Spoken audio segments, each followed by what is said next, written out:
Good evening. I would like to call the Peoria Public School District 150 Board of Education meeting for December 14th, 2015 to order. The Secretary, will you please call the roll? Mrs. Kosky? Here. Mrs. Jackson? Here. Mrs. Wolfmeyer? Here. Mr. Adler? Here. Mrs. Butler? Here. Mr. Cooley? Here. Mrs. Ross? Here. Please join me in the Pledge of Allegiance. I pledge allegiance to the flag of the United States of America and to the republic for which it stands, one nation, under God, indivisible, with liberty and justice for all. Thank you. First on our agenda is a community recognition. Tonight, our Community Contribution Award recognizes the University of Illinois College of Medicine of Peoria. The College of Medicine Manual High School Enrichment Program is entering its 12th year.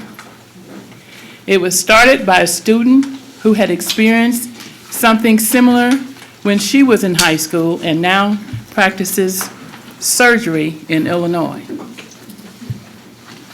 So, the University of Illinois School of Medicine Community Outreach and Engagement Specialist, Ms. Lorraine King, is here tonight to provide us with more information about the program and other work of the College of Medicine, the other work that the College of Medicine does in our community. And I would like to invite her to the podium. Hello, Ms. King, how are you? Good evening, and thank you for having me. And I would like to invite to the podium a medical student who helps run the program and a manual student who participates in the program. Wonderful. The manual student is Alex Seer, and the medical student is Ranjao. So if you would come up too, please. The Manual High School Science Enrichment Program seeks to provide science enrichment and cultivate interest and support in health careers. We provide mentorship and we encourage students to go to college. The ultimate goal that we have is trying to increase the racial and ethnic diversity in science and in medicine. We have 8 Wednesday night sessions starting the last part of January, and they usually run through April. And the students meet for 2 hours. They hear lectures, and they also engage in hands-on activities. Some of the activities they do are suturing using pig feet, dissection using pig hearts, and we get these from the place on Farmington Road. Yes. Neurology, cardiology, and the program culminates with the field trip. And some of the places we've been are to the Cadaver Lab in Chicago, the Field Museum in Chicago, the Shed Aquarium, and also to the zoo. So I'm not sure where they're going this year. It's typically about 20 to 25 students, but it has been as many as 30 students that participate. They're accompanied by 2 staff members from Manual High School and also 10 medical students engaged in the program. We are one of 4 campuses in the University of Illinois College of Medicine system, and currently we educate 2nd year through 4th year medical students, but starting in 2017 we will be educating 1st through 4th year. And so therefore we will have more resources to devote to this activity. The College of Medicine collaborates with District 150, not just with the Manual High School Enrichment Program, but we also have a group of students that participate in a program called Guides, and they do this with Quest Charter School. They teach them about nutrition and exercise, and we have another program called Hearts, and that program gives lectures on hypertension and diabetes. And the medical students also participate in community events like the Martin Luther King Luncheon Black Expo, where they do blood pressure checks and they refer people if they're in need of medical assistance. And I brought these people up here because the people like Alex and one, he has a couple words to say, and then we'll hear a word from Ram, because I coordinate it and do paperwork, but it's the students who actually run the program, put the lectures together, and do all the legwork. Thank you. Hello. Hello. I am Alex Seer. I am a junior at Manual Academy. And just to share you a few benefits that I've come across with the Medical Enrichment Program.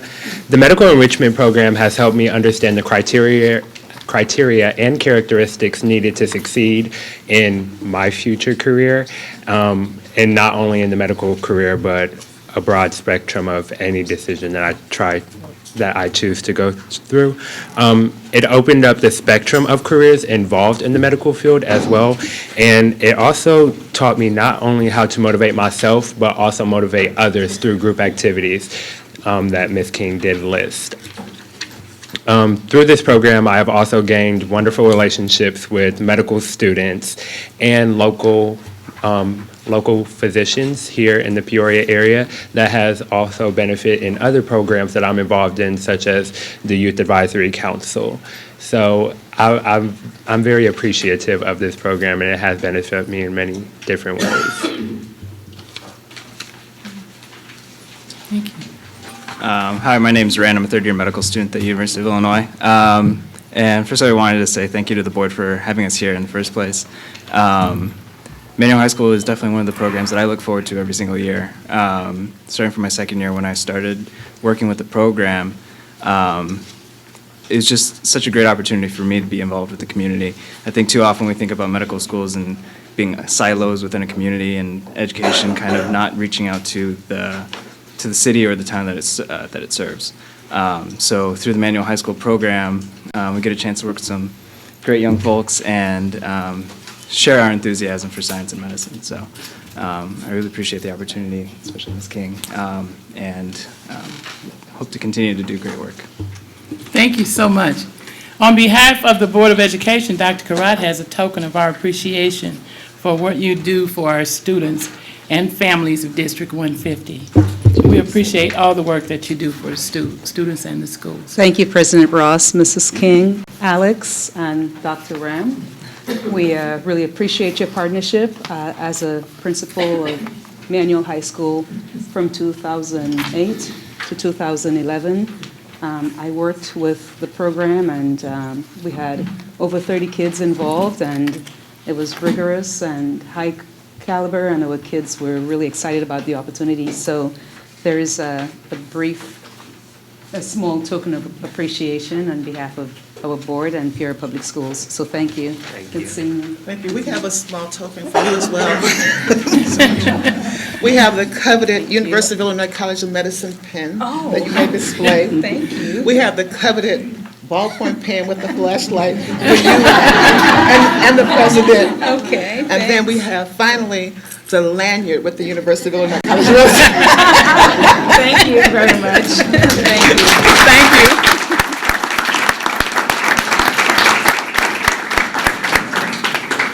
Thank you so much. Next on our agenda Peoria's Finest Teacher Awards. Ms. Denise, Good evening. I didn't have your name. Peoria's Finest Teacher is a monthly recognition that we're sponsoring for those members of PFT that go above and beyond, exemplify best practices in teaching, and or reach out to the community and the parents to be involved in our schools. The teachers in this district work so hard to serve the children and families of Peoria each day, and we want to showcase this positive effort. We want to thank our winner's principal, Ms. Zilkowski, and any faculty, friends, and family that are here in support of this month's winner. Our nominator of this month's winner is Emily Turk. Come up, Emily. And this month's Peoria's Finest Teacher is Denise Hagman at Charter Oak. Come on up, Denise. Congratulations.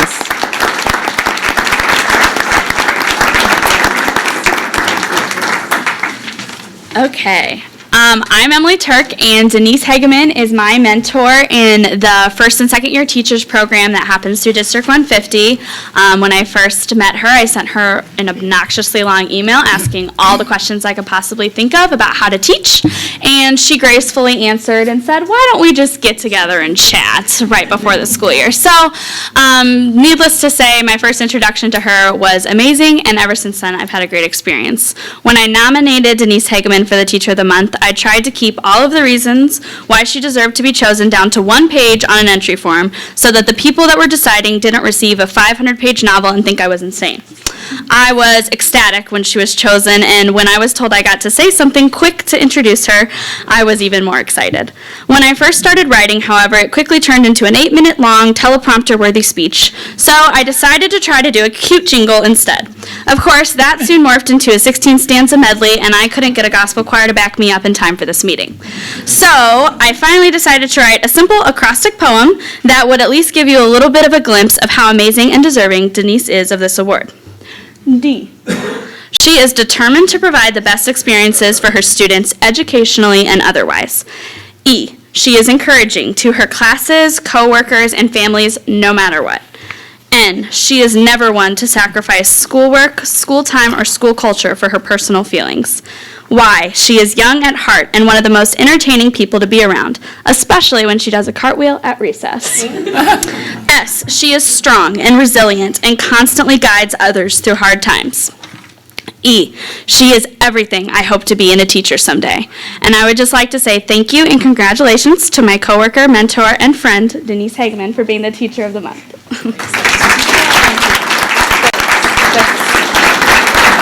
If I could just say thank you to the PFT for this award, and of course to Emily for nominating me. A lot of times people aren't recognized, and there's a lot of people here. So thanks to the Charter Oak staff, and Mrs. Olkowski, and to my family. Thanks.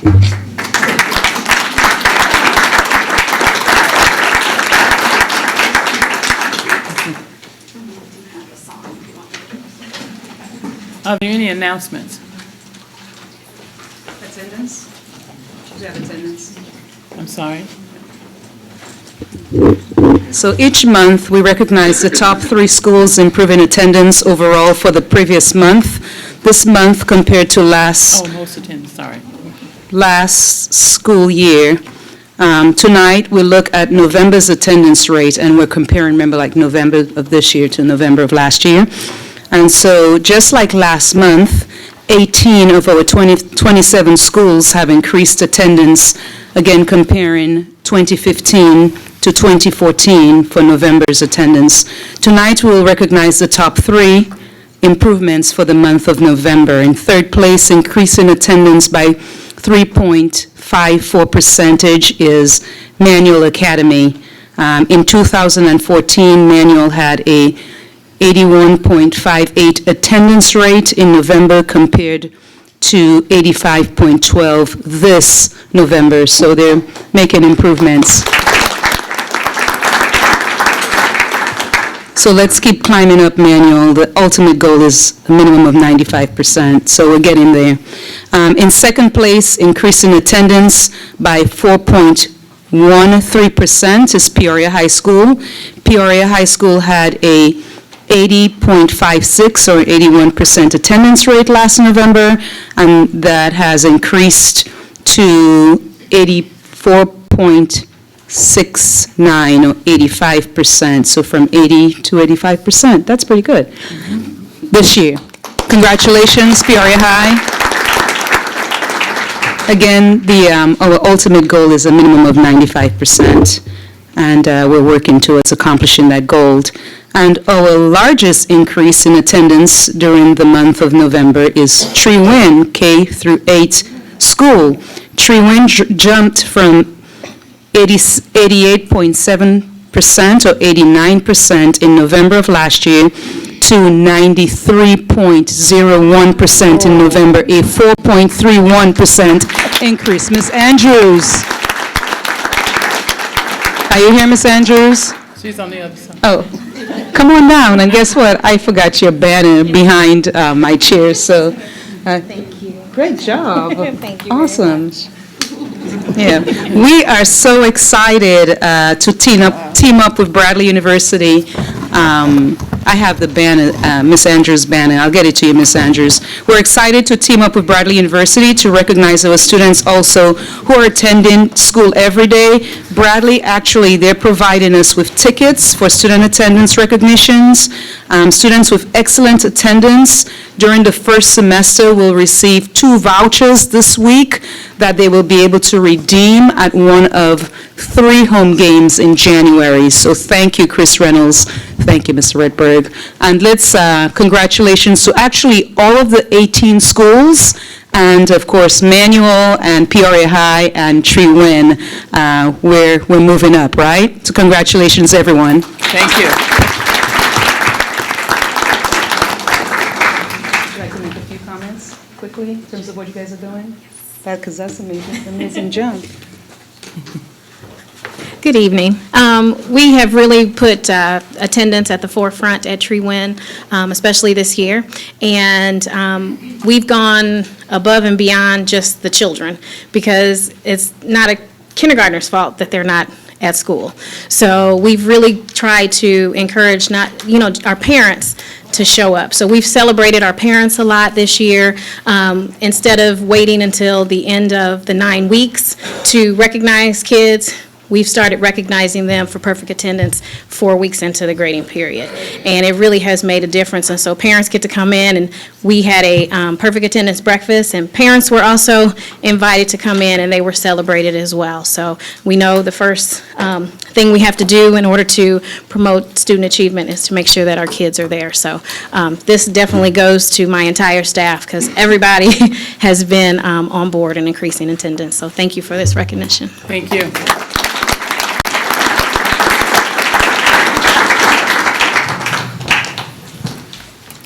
And now we have announcements. Thank you, President Ross. It gives me real pleasure to announce the Peoria District 150 hiring fair. If you visit our website or Facebook page, you will know we are excited about a special event on Wednesday. We hope that you will help spread the word, especially to any December college graduates that you may know. On Wednesday, our district will host the first of its kind hiring event. It'll be held at Woodruff Career and Technical Center from 1 to 5 on December 16th. December graduates walking across their university stage this week could be on our next board report as new hires to our district by attending and interviewing at Wednesday's event, so we hope you'll come. We are also interviewing others that are looking for a job as certified teacher, bus drivers, teacher's aide, crossing guard, you name it. We ask all candidates to bring your resume, your college transcript, a list of references, and if you're applying for a teaching job, some sample lesson plans. We hope those on the hunt for a new job will join us at WCTC at 1800 Northeast Peoria on Wednesday, 1 to 5. So we hope that you'll come out, you'll bring your college transcripts and everything you need and interview and get hired by a wonderful district, District 150. Thank you. Other announcements? Ms. Costa. Thank you. Destination Technology. Destination Technology is an engaging STEM program that is working collaboratively with our district, specifically our 6th through 8th grade students. It meets monthly and during the summer. We asked some of the Destination Technology team to spend a few minutes highlighting the program tonight. Welcome. Thank you. You can see they are represented in the audience tonight in a sea of black. Ms. Kathy Rodriguez is the Destination Technology Administrator. She has a brief PowerPoint, and I would invite her to the podium, as you are, at this time. Thank you so much. Yes. Well, thank you for that introduction and that welcome. We're so glad that we could be here tonight to highlight a wonderful program that District 150 offers its students. I am Kathy Rodriguez, and I am joined with Amy Butler, our other staff member here, if you could wave back there. We are a small staff, but mighty, and we accomplish a lot with the help of community partners that I'll talk about in just a second. So, some of our details, and you did mention some of those. We are a STEM education program, and for those of you that aren't familiar with that acronym, it's Science, Technology, Engineering, and Math. And we meet one Saturday a month. We have 3 camp dates in the summer. This is a Caterpillar initiative. So the hope of Caterpillar is that they can identify students as young as 6th grade and create a pipeline for them to have Caterpillar employment. So this is just an amazing opportunity that we are offered, and that District 150 has accepted. And so we are Caterpillar funded completely. That means it is a totally free program for our students. They also provide mentors. These are Caterpillar employees who love what they do so much, and they love working with youth, that they volunteer their time on these Saturday mornings to come and share their expertise with us. So that's what makes us mighty. They know the benefit, Caterpillar knows the benefit of diversity in its teams.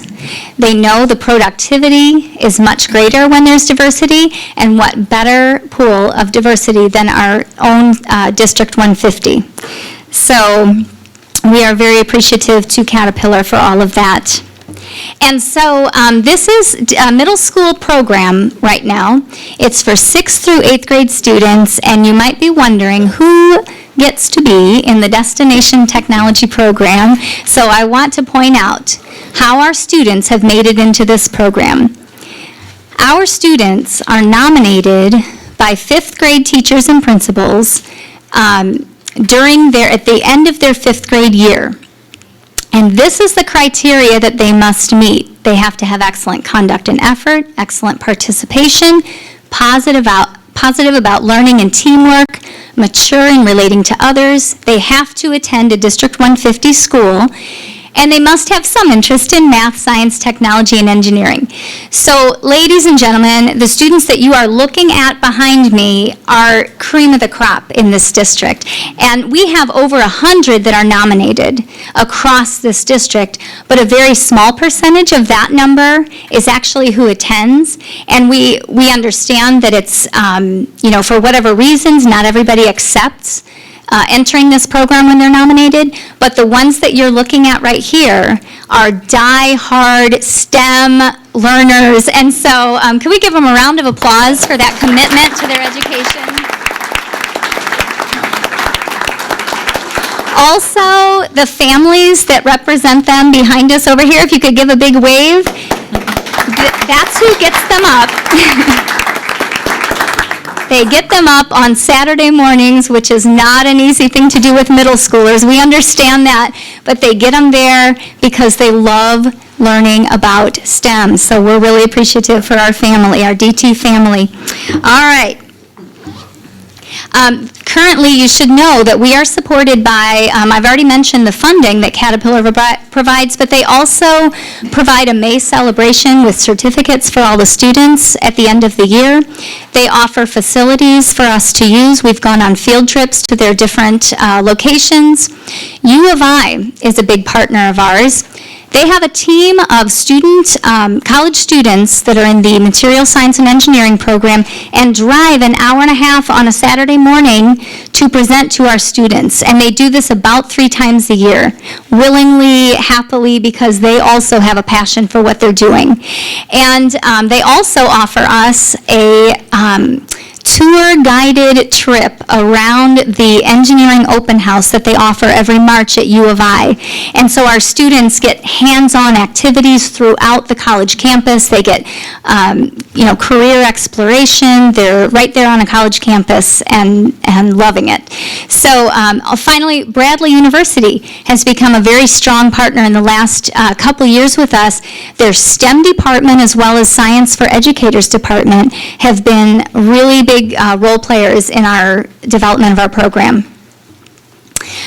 Recent community support that I should also mention: Sun Foundation, Peoria Promise, Civil Air Patrol, Peoria Park District, Great Oaks Camp, Ameren, and Illinois American Water Company have all been recent community supporters of ours, which is, again, what makes us as strong as we are.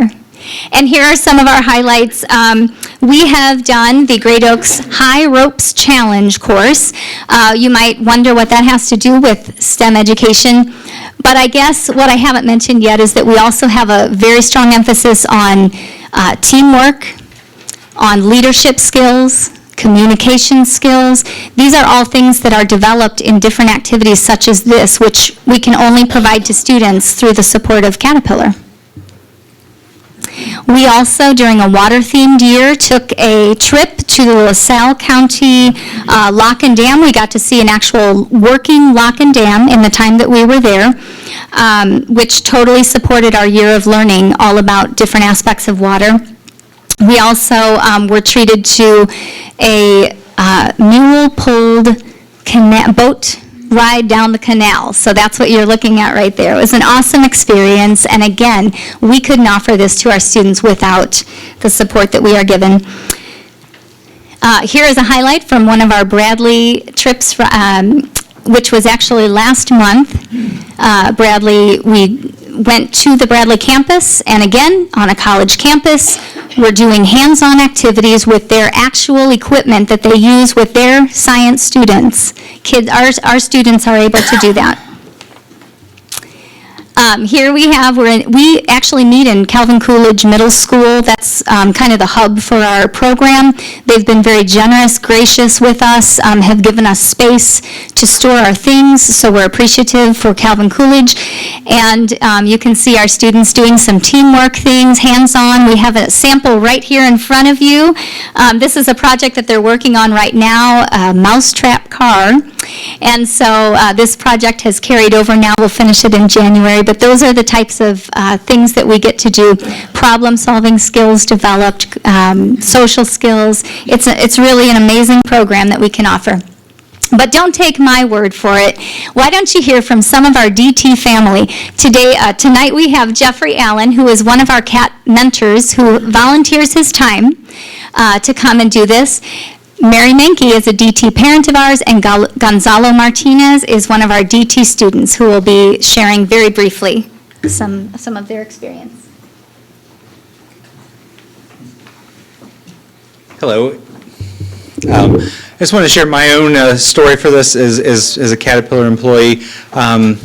It's very easy to assume that students that have an aptitude for science and math and engineering, that they will suddenly somehow magically know what engineering is all about, what career opportunities present them in the field of science.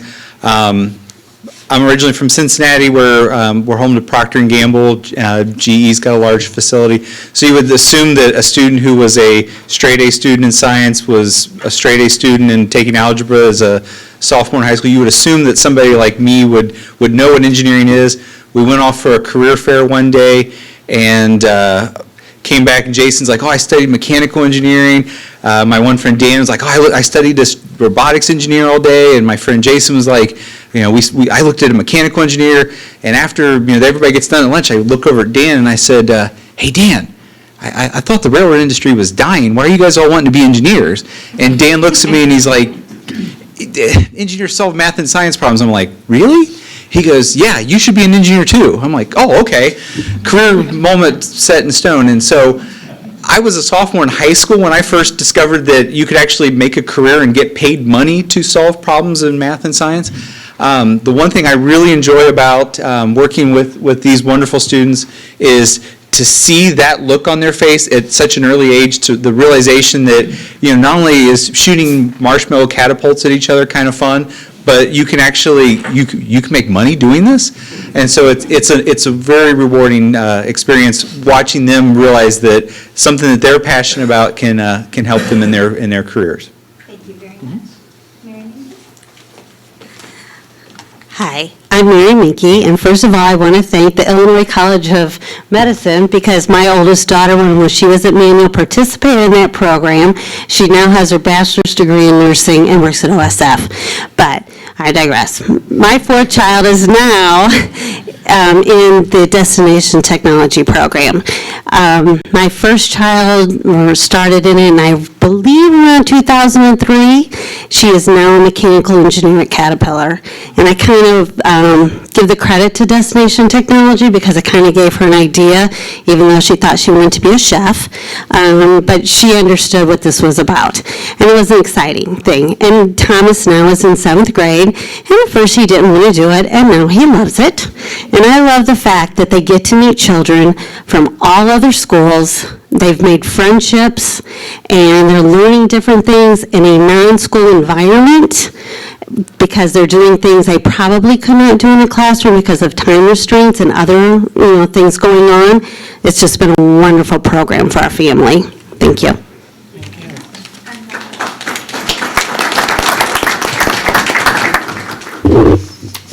Well, good evening, everyone. My name is Gonzalo Martinez. I go to Rolling Acres Middle School. I have attended Destination Technology for 3 years. It is really fun. Destination Technology has helped me a lot. It has taught me that engineering isn't just about math and boring stuff. No, it's about the creativity. Destination Technology is wonderful. It has also taught me to work with people I don't know, and it has showed me different jobs that involve engineering. The thing I like most is the learning experience. We do fun stuff, but at the same time we're learning.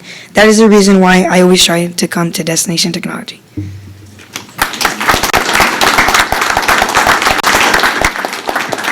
Thank you very much for showcasing our program. We're so proud of it, and we appreciate the time. Ms. Rodriguez, we are so proud of each of those children. Yes. I would like to have each of them introduce themselves and which school that they are from. That's great. Thank you. Thank you. All right, you want to start? My name is Miles Andrews. I am in 6th grade at Calvin Coolidge Middle School. Thank you. Son of Renee Andrews, Tree Win, Yes. attendance winner. Thank you. I remember when Caesar? Miles was born. I am Caesar. I'm Caesar Jackson. I'm in 7th grade and I go to Mark Bills Middle School. Welcome, Caesar. Congratulations, Caesar.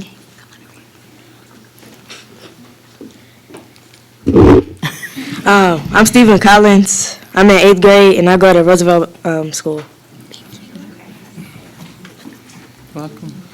Hi, my name is Andrew Sorrell. I'm an 8th grader at Calvin Coolidge Middle School. Welcome. My name is John Harris. I'm in 7th grade at Calvin Coolidge Middle School. Welcome, John. My name is Matthew Mullen, and I am a 6th grader at Glen Oak Community Learning Center. My name is Aaliyah Galindo, and I'm a 6th grader at Mark Bills Middle School.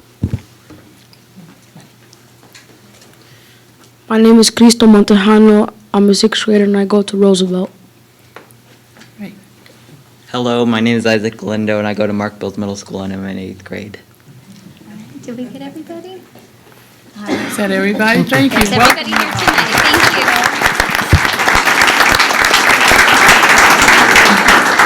you. A special thanks to Ms. Rodriguez, Caterpillar, and parents and volunteers and the student representatives for joining us tonight. We appreciate the partners that make this program possible, and we hope to see it grow within our district. Thank you again. Thank you, Ms. Kostick. One other announcement. On Thursday of last week, I joined several organizations for the re-signing of Pathways to Prosperity. And this program also is highly supported by our union. Mr. Jeff Dutro Atkins. Atkins Dutro had, I love that yellow too, had his hands involved with this amazing project. And actually Brent Baker is here today, and so several staff, along with the coordinator, Brent Baker, traveled in addition to the re-signing of this resolution with the city and a variety of other groups, ICC, and Brent will share that with us. Brent and my team visited Wheeling High School, and which is District 214. And Brent, can you come up and tell us a little bit more about that experience, please? Yeah, there he is. Thank you. Thank you. Just a recap of the joint resolution, then Susan Gersnitzer is going to give some takeaways from our trip that we had last week. So as Dr. Kratz said, on last Thursday, all the stakeholders in the Pathways Initiative re-signed the joint resolution. I think you all have a copy of that. And really what this is a commitment to the youth of District 150 at the, we have some pictures up there too. Fantastic. So all the stakeholders, so Peoria Public Schools, the City of Peoria, the Peoria Federation of Teachers, Illinois Central College, the Peoria Area Chamber of Commerce, the Illinois Students Assistance Commission and the Greater Peoria Economic Development Council, which is where I am hosted at and coordinating this work through.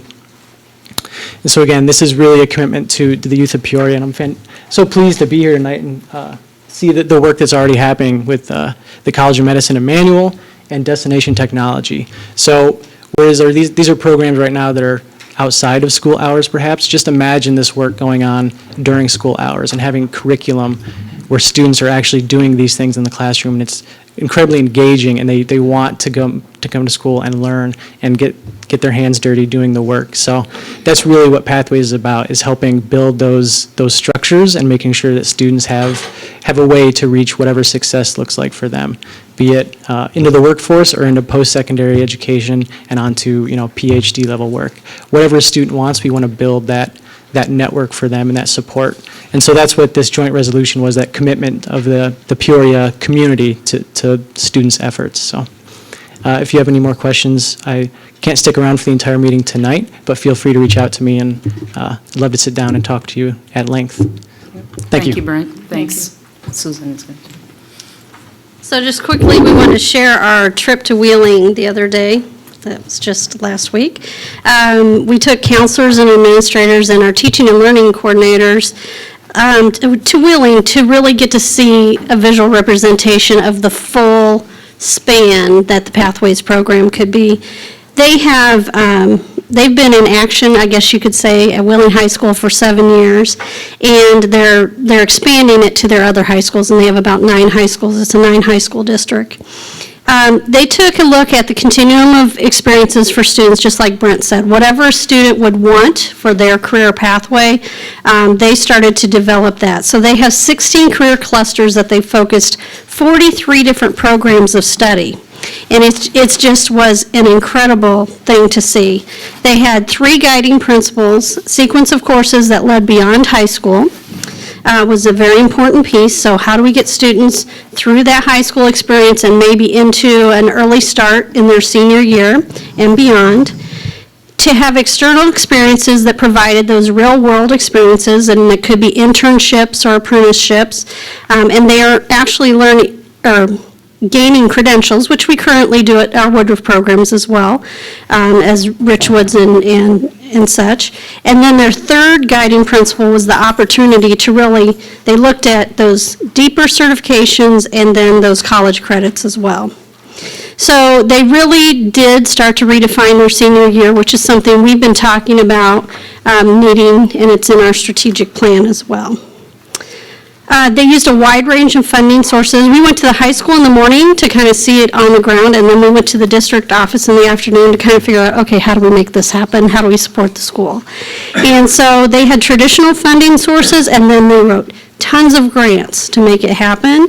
They had 1 to 2 individuals assigned to each pathway, and those individuals would go out and they would determine, is this a place to do an apprenticeship, internship? Is it okay for our students to be here? What would they do? They would come back and then work on the coursework and such, as well as try to find new businesses to work with them. And then they had grant writers, which really is so needed. And they had 2 grant writers that they used in their district. They said one of the biggest celebrations is when a student takes an introduction class and then finds out, yeah, I don't want to do that. Because they said the benefit to that is that student doesn't go all the way through high school, start into their college career and go, okay, I just spent how many thousands of dollars to find out this is not what I want to do with my life.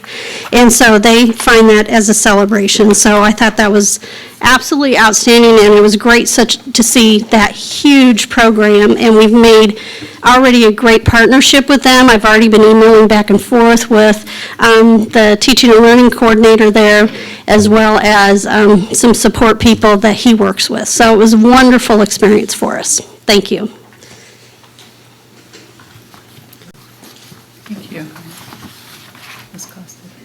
Costa, you have One more. Okay. an announcement? One more announcement, yes. Okay. If you're looking for something to do and to start the year off right, how about on January the 21st, which is just around the corner following the holidays? So after you've eaten the turkey and the ham, and then you partied on New Year's, and you've had a couple of weeks to rest, January the 21st at Woodrow Wilson is the place to be. They will be hosting the Parent University. Principal Evelyn and others will share information about the workshops at our next meeting. But make sure, mark your calendar for 5:30 on January the 21st. Through our partnership with Y-Tri, internationally renowned author, speaker, licensed clinical social worker, and advocate for youth, Christian Moore, will be the keynote speaker. We hope to see you there. Again, January 21st, Woodrow Wilson Primary School, 5:30. See you there. Parent University. Thank you. Any other announcements? Okay. We will move on to the audit presentation. That's the big book.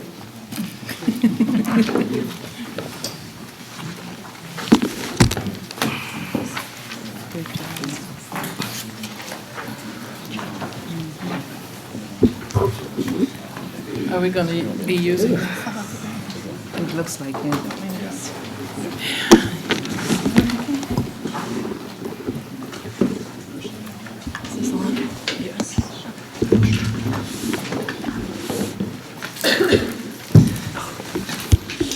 Hello, thanks for having us here tonight to present the audit. It's hard to follow the fun accolades and those fun things with the financial statement audit, but I'm going to do my best here.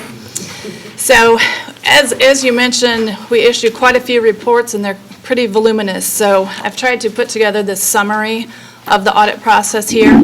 Feel free to jump in if you have questions throughout the presentation. My name's Hope Wheeler. I'm a principal with Clifton Larson Allen. And Chris Atkinson, most of you have seen me in years past.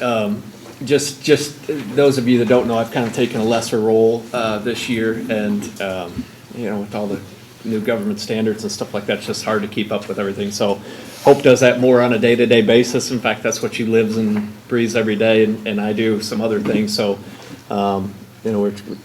we started to transition a year ago, or last year's audit, and then this year she took most of it over, and I was just there as a resource and a reference for things that have happened in previous years. So.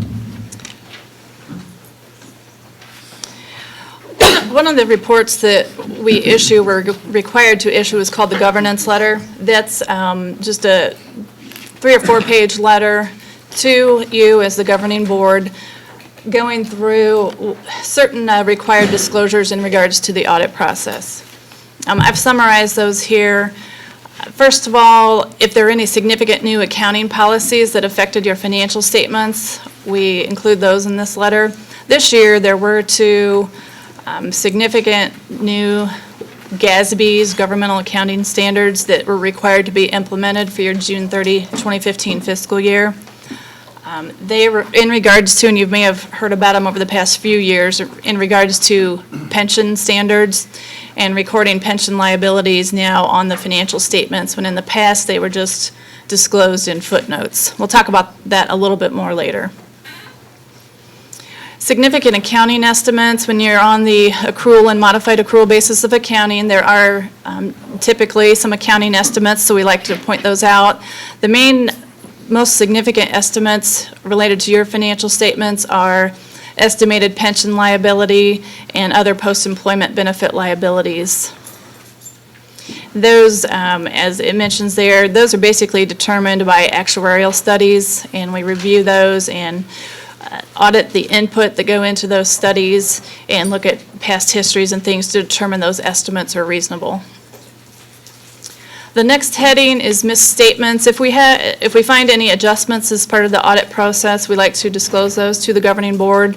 In this case, we assist with the adjustment of the records from cash basis to modified accrual and full accrual basis. And there were significant new entries related to that new pension standard implementation.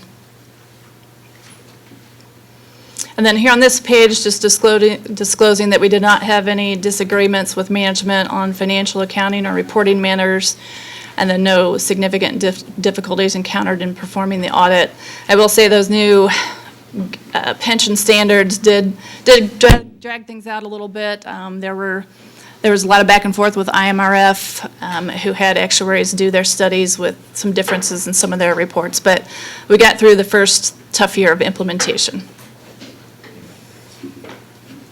Now to get into the larger bound documents, we issue two separate reports. One we call a GAAP report. That's your financial statement that's in accordance with generally accepted accounting principles. And then in addition, ISBE requires an annual financial report, and we call the AFR. So you have both of those reports there, and we issue opinions on those. Our opinions on those were unmodified or no modifications to them. That's a good thing. It's a clean opinion. Also, because you have over $500,000 in federal expenditures, we issue a couple of additional opinions on compliance with those regulations and internal control over financial reporting. Those are also clean or unmodified opinions.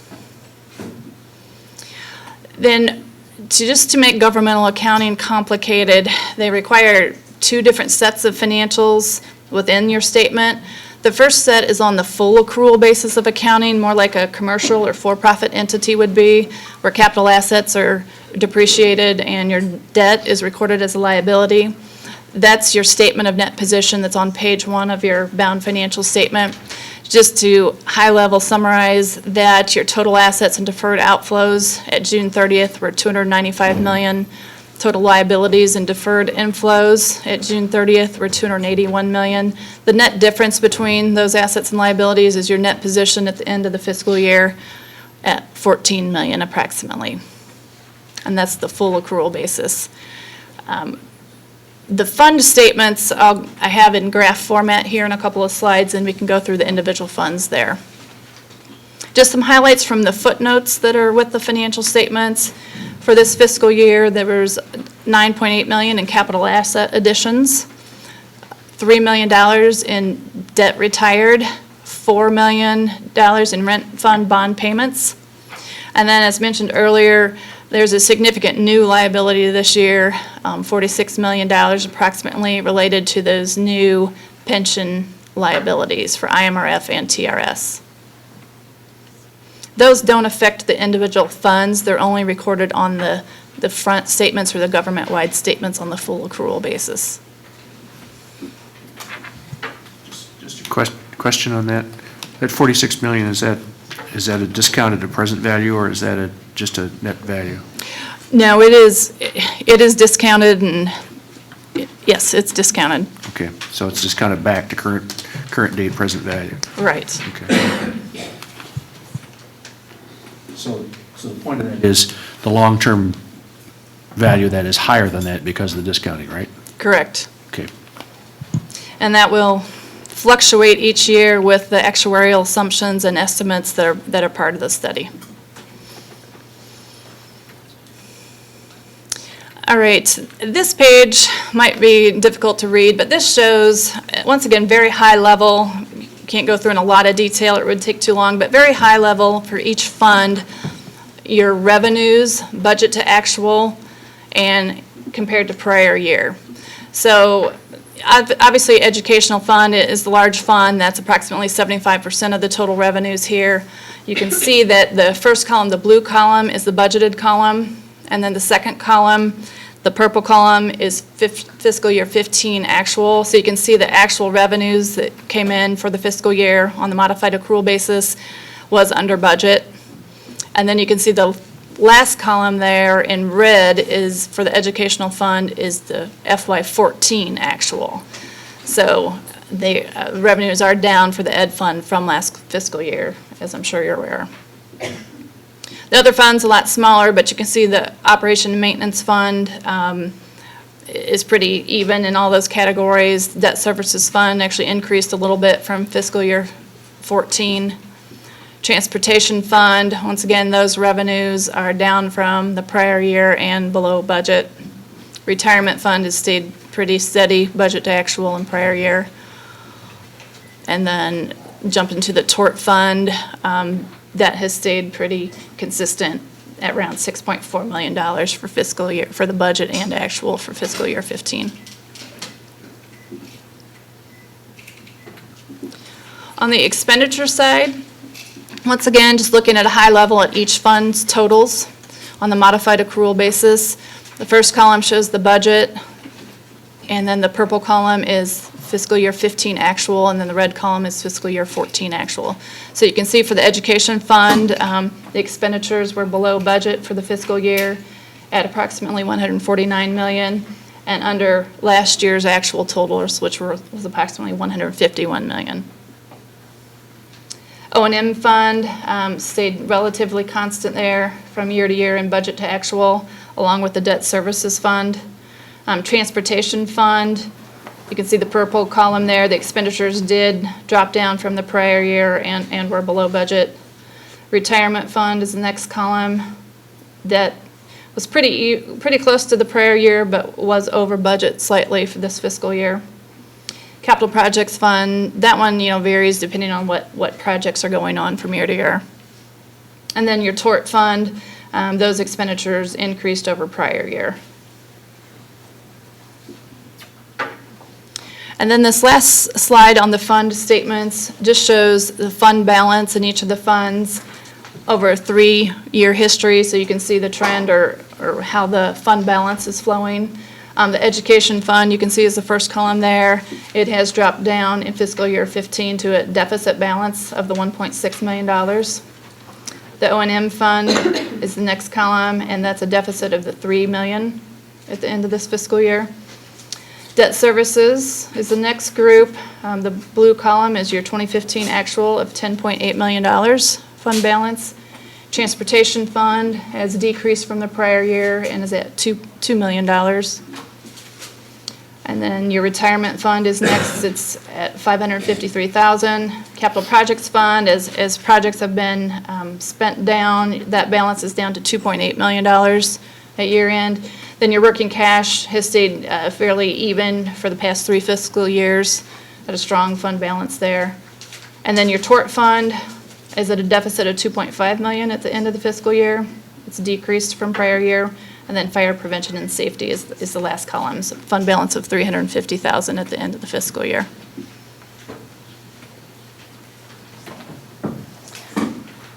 Last here, just going over, as part of the audit process, if we run across any recommendations or findings, we report those. These first 3 findings are repeat findings that, just to summarize those 3, a few years ago, accounting standards setters said that if you help prepare the financial statements and help with adjusting journal entries, you report that here. So that's what we've done here. We do help prepare the financial statements. They are reviewed by the finance team. And then we help prepare the schedule of expenditures of federal awards and help prepare some of the adjustments from cash basis to modified accrual basis and full accrual basis. The 4th item there relates to our federal fund testing. We just had one finding there, and that was Title I, low income, related to some specific requirements on notifications to parents in regards to qualifications of teachers. Last year, I believe there were approximately 9 findings, so down to 4 finding this year was a good direction there. Very quick, brief summary of all of that information. If anyone has looked this over and has more detailed questions, feel free to reach out to me. My contact information is there. Or if you have any questions now, we can answer those also. Any questions?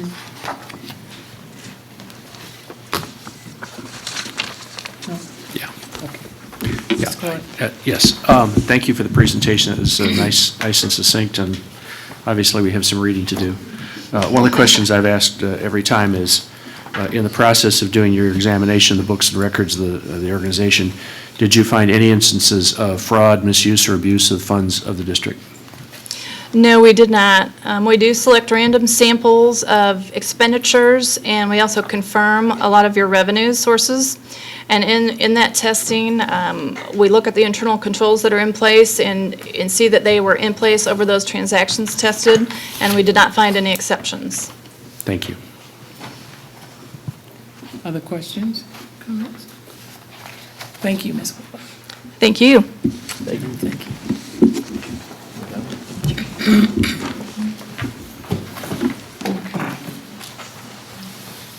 Peoria Public Schools Foundation report.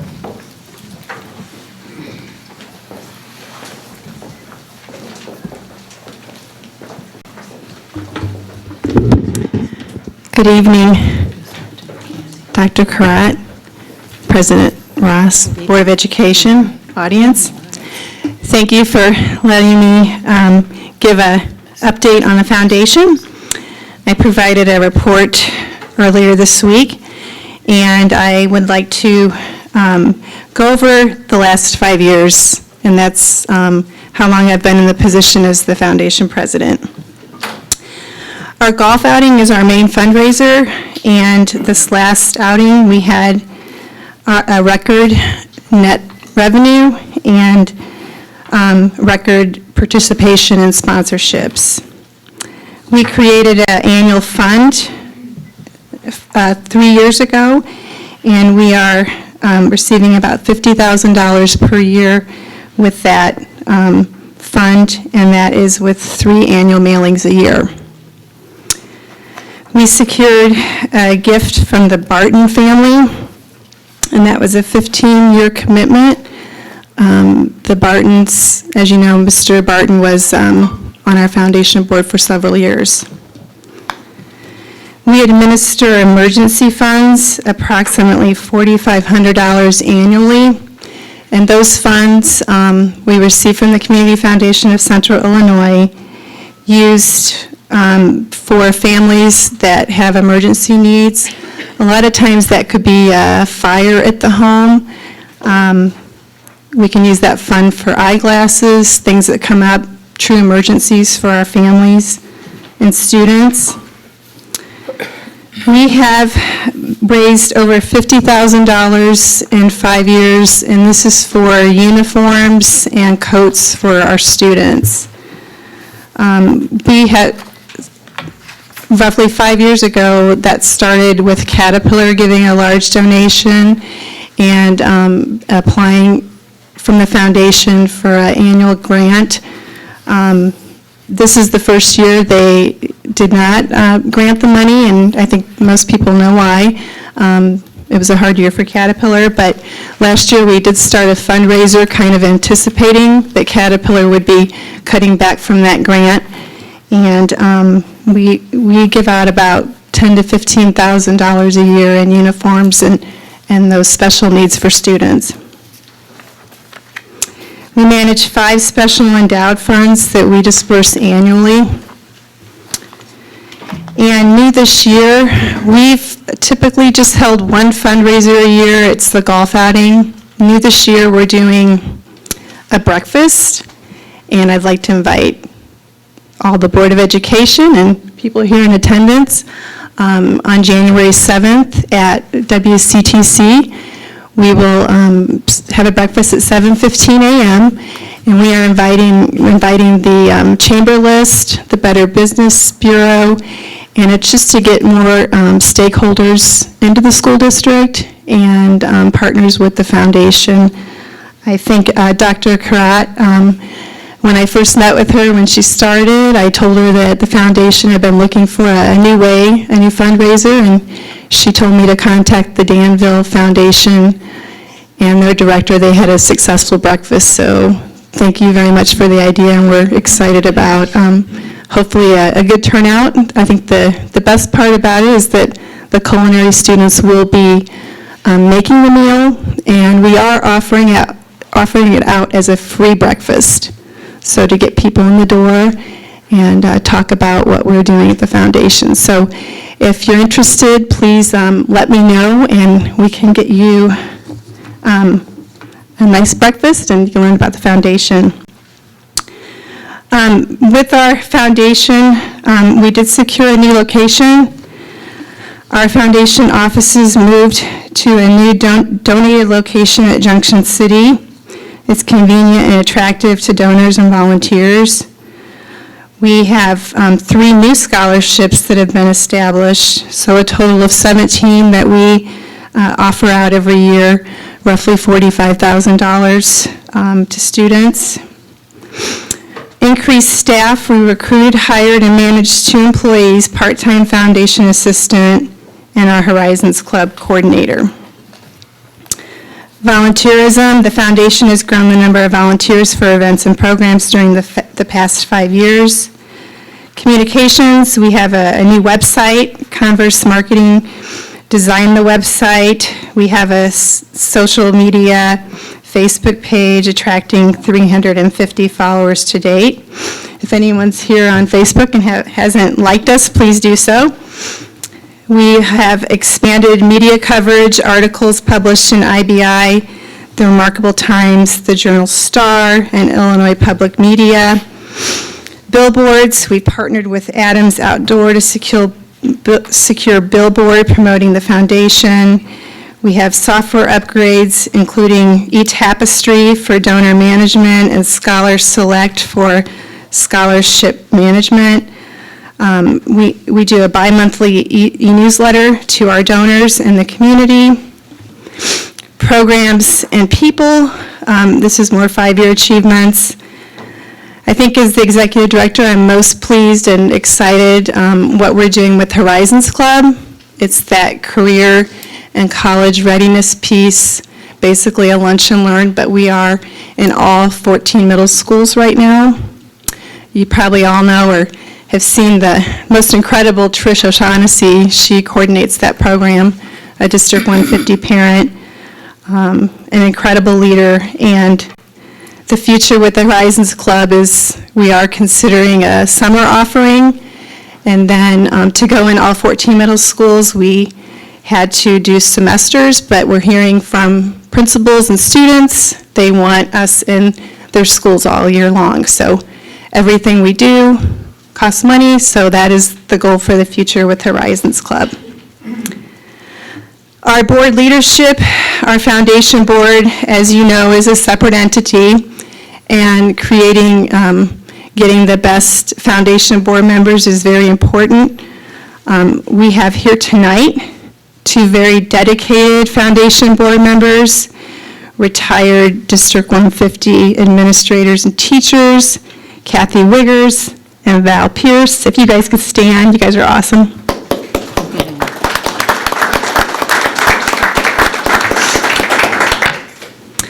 We work with collaborations. We've done some collaboration with the Community Foundation of Central Illinois, Quest Charter Academy. We're working currently with the Park District and the Nature Conservancy on a youth engagement program for middle school students. We are currently in talks and working with the potential transformative partnership with the Junior League of Peoria in regards to investing in the Adopt a School program.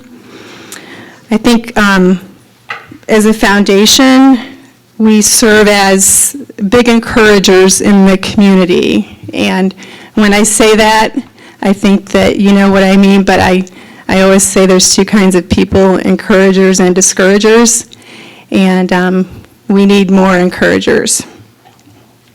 Classroom grants. We were in our 18th year of classroom grants this year, and we are close to $250,000 invested in classroom grants. Earlier this evening, thank you, President Ross and Dr. Crott and Mr. Adler, we have been listening to our stakeholders, and that would be district administration, the community. Our board has decided for this upcoming school year to invest in not only classroom grants for teachers, but field trip grants for teachers. And tonight earlier, we received a $5,000 grant seed money from the Kroger Central Office to start that fund, and we will be out raising more money to offer teachers field experiences for their students. And the very nice thing about that is we're going to teachers and saying, you can come to us and apply for a grant wherever you'd like to go. It doesn't have to be necessarily at the zoo or the playhouse. It can be out of the city. But we feel very important that these experiences for students and the mission of our work is providing opportunities and experiences for our students. We do donor calls. We work on about 20 a year to increase our fundraising efforts. As a foundation, of course, that's a main goal, is to increase our fundraising efforts and raise more money that we can give back into the district. We go out in the community and we talk to the Rotary clubs, service organizations, and try to build relationships and awareness about our activities and programs. Our future goals would include, and we just went through an assessment, we are going to create a new and improved mission and vision, grow the Right Now Fund, and the things like the 365 breakfast, getting new stakeholders and investors, that will do so. Recruit board members, and we are currently seeking a couple of new board members for the foundation, and we are looking at people in the community that have fundraising experience that can go with myself and ask for larger donations to the school district. So if you know of anyone, please contact me. And expand the use of our new office. Hold receptions, meetings, volunteer events to attract more people to become involved with the foundation. Of course, grow the 365 breakfast. This is a pilot year, but we're hopeful to get that growing each year and keep it in the future. Another thing that we will be doing in the future is offering planned giving. We have been trying for several years to get into the retired teachers and talk to them, but having a source of a direction that they could potentially give. So we're looking at planned giving for the future as well. So thank you very much for the opportunity to provide an update tonight. It's been an honor and a privilege for me to do the work that I do, and thank you for the work that you do. On a personal note, our daughter, my husband and I's daughter, is a senior in high school, so thank you for 13 years of educating her, and our son's a sophomore in college, but thank you so much for that. Thank you.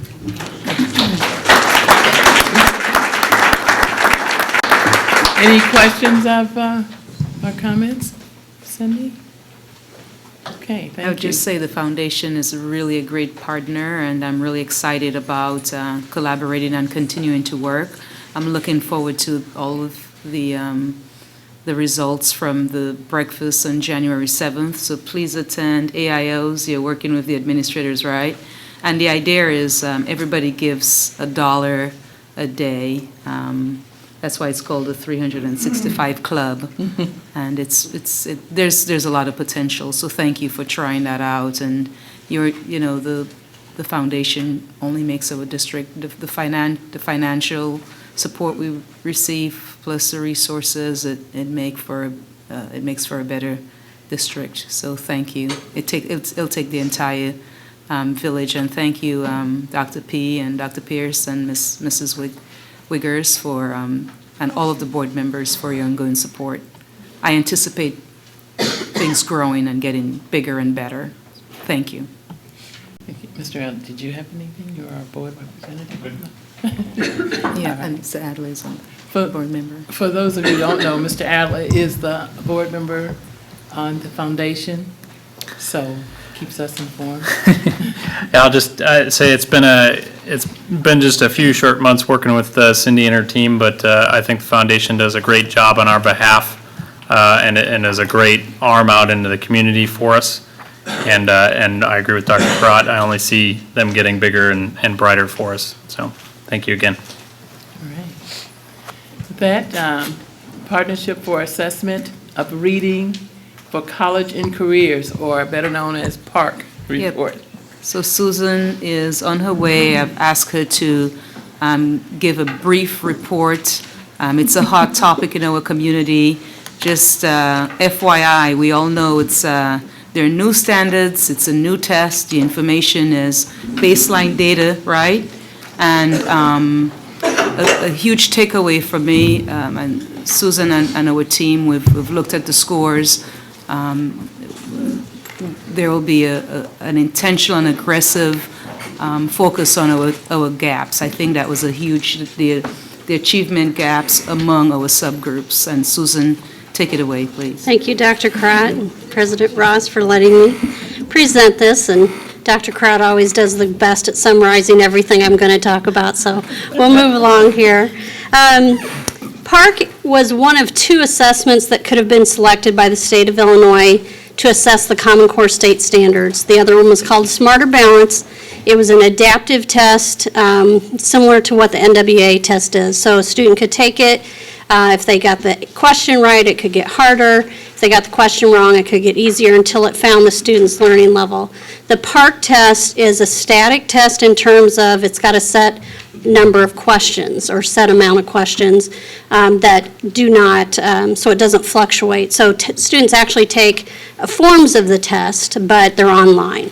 PARC is in 11 states, so if you look at the data, you'll see a comparison of district and then the state of Illinois and then PARC, and that refers to the 10 other states that are in the consortium. Smarter Balance is in about 17 states.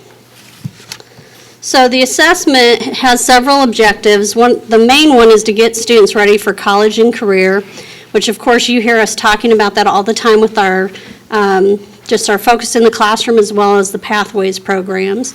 They are coming forth with tools now to help support learning and support. I saw a really nice website that I'll be sharing very soon that they're still growing, but it has nice rubrics that teachers can use in the classroom, which is very important for giving students feedback and how to attack tasks more proficiently.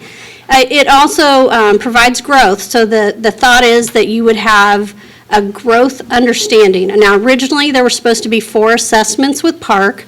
The state could not afford all 4, so they went down to 2 last year.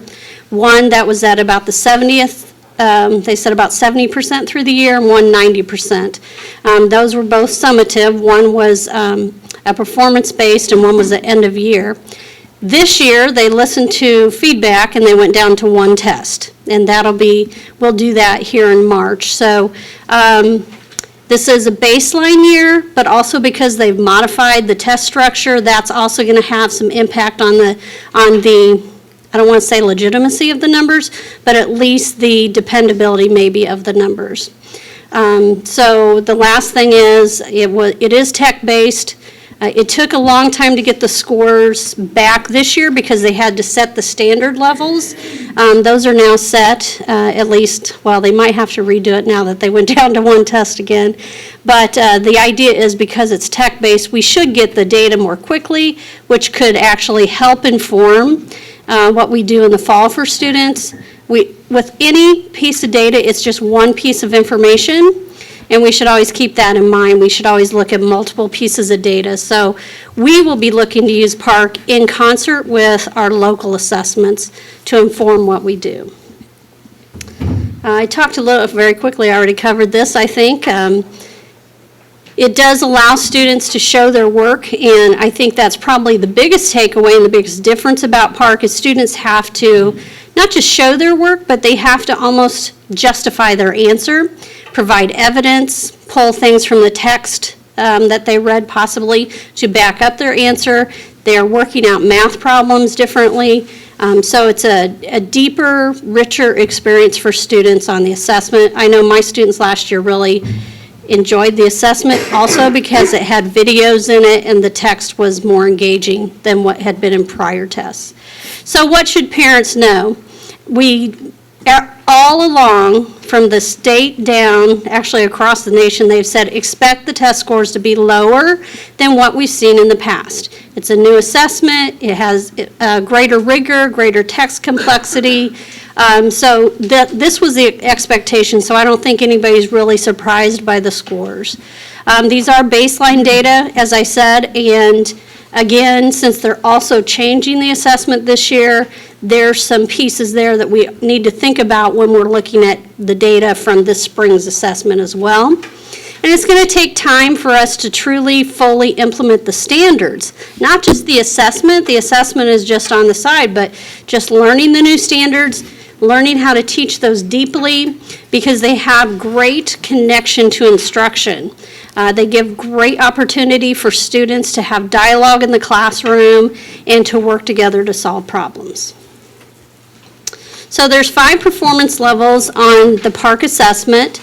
Levels 4 and 5 are meets and exceeds, which we're very used to on our ISAT tests. But what they have now is a level 3, which is considered approaching. And the parents, actually, we should have put actually the picture of the parent report in here. They get a nice report in there that explains where their individual student scored using arrows. And so it kind of gives some nice feedback to parents in terms of, okay, if your child is approaching, in what area are they almost there getting to the meets. And then there's 2 levels below that basically indicate, okay, some greater intensity of support needs to happen or greater instruction needs to occur to boost students in that area. Yes, Friday we had all the schools send home the data, so if that did not happen for their individual student, please let your building principal know, because those were to have gone home Friday. So here's where you can get information about our scores if you didn't already. At the Illinois report card, you can see our entire PARC feedback, including our demographic data, and they've got some nice reports in there for you to look at. So this is the demographic makeup according to, well, part of it, the racial and ethnic background of our district from last year. And you can see that I think what we're going to break out here is in the white, black, Hispanic, Asian, Native Hawaiian, American Indian, 2 or more races. We're going to break that out for you in just a few minutes, because that's where we found was very important for us, and probably, I would say, where our target area is going to be. So we had some nice graphs provided to us. This might look familiar to somebody. We really appreciated these. So these had meets and exceeds in the green, and the approaching were in the white. And as you can see, kind of how the schools broke out across the district. I'll just give you a minute to take that in. And those are percents that you're looking at. That's elementary also. Yes, elementary. And that's a composite, so that's a combination of the reading and the math together. Okay. Here's the middle school composites.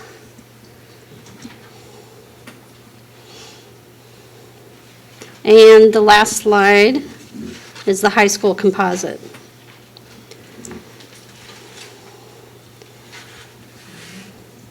And then the next slide is the whole district in one image altogether. And we can provide these to anybody who would like these. Our media packet did not have these actual slides today, so we'll get these to you if you want. Now, the next 2 slides are the ones that I am most concerned about, and these are our achievement gaps that we're seeing. If our curriculum is doing what we want it to do, and that includes what we're doing in the classroom, we should have more closely clustered scores. And as you can see, and those are grade levels going across by color. So it starts purple's 3rd grade, red is 4th, and on and on. You can see that we are not getting the results we need to get, because we should see more balance going across. So that's our ELA, and our math is the next one. Yes, sir. You can go back one. Just in terms of a gap, what is that number the relative gap against one standard or against another group? How does that? I'm sorry, yes, it's against the white subgroup. We just kind of picked that one because that was first on the report card. The report card, yes. So help me understand this. So that's the percent of meets and exceeds by grade level. So By ethnicity. Yeah, so 40% of Okay. white. This is this is just the relative numbers. This is. Right. This is not the difference between the groups. This is the absolute numbers. This is the absolute, yes, sir. numbers, yes, Okay. And I think, for me, it's not, in this case, this picture is not about the numbers. For me, it's about the differences and then what the work is for us to do going forward. And the math is next. And this is the math. Again, big gaps, as you can see, that we need to address. Mr. Adler? The one other, tell me if you're interpreting this the same way too. The slope, as we go up the grade level in each of the groups, I'm kind of interpreting that almost as as each year goes, we slip a little farther? Would you interpret it the same way? It could be looked at that way as well. I mean, other variables might also be, as you go through the grade levels, sometimes you move to departmentalization that can have some impact. Depends on from school to school. At 8th grade, for example, didn't really drop. We do have some good news. So on our special ed population, 1% or less of our students take an alternative assessment, and the blue bar is our meets and exceeds for our students who took the dynamic learning maps. The left side's the district, right side's the state. And so we had some very good results from those. And this, again, is a composite. Sorry. What did I do with that? The average, I think, is what, I took the average. Sorry, we just put this one together today, so. And then on the next slide, you'll see we had several schools that were over 50% meets and exceeds. Keller and Washington, several grade levels at Washington, of course, and then Keller, the third grade, did very well. And then on the next slide, we had 9 schools that went past the state average.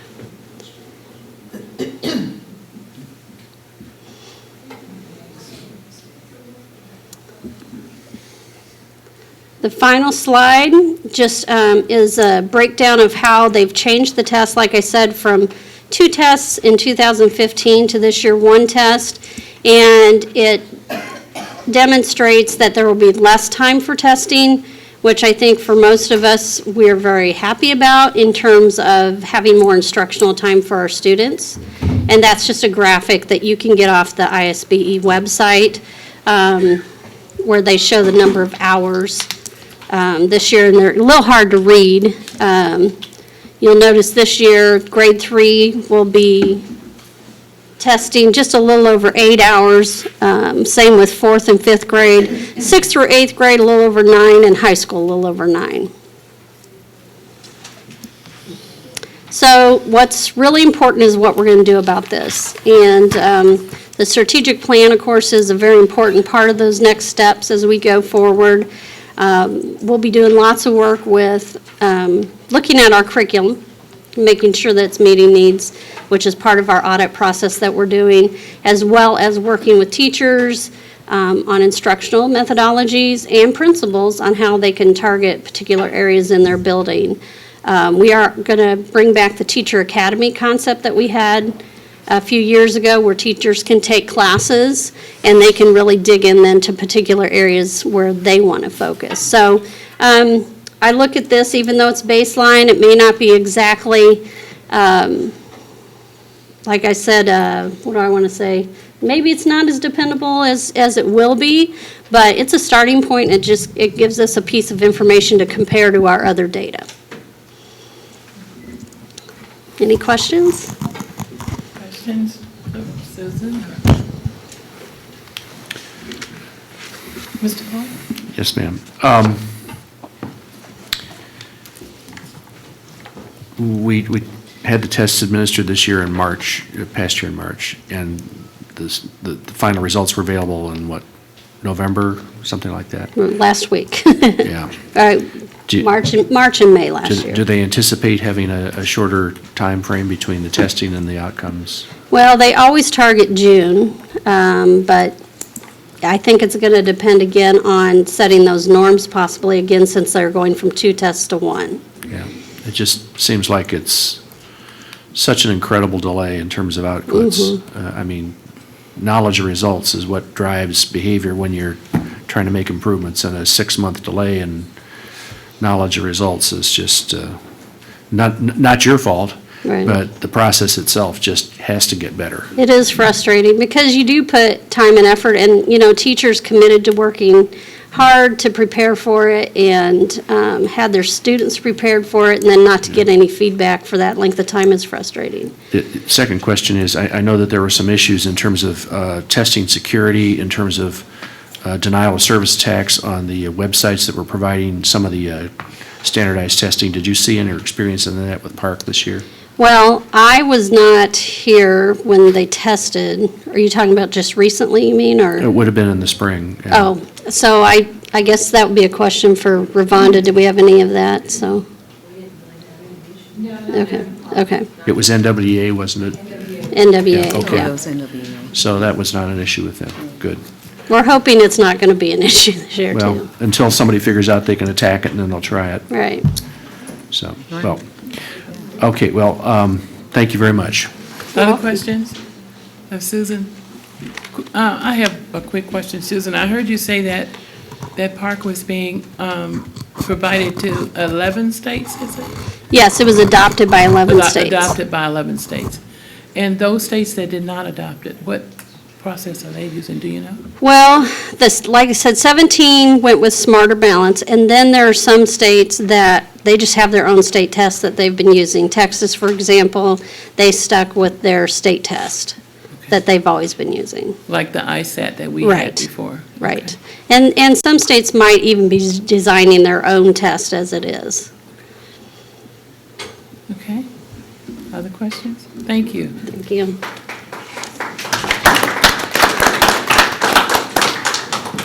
Okay.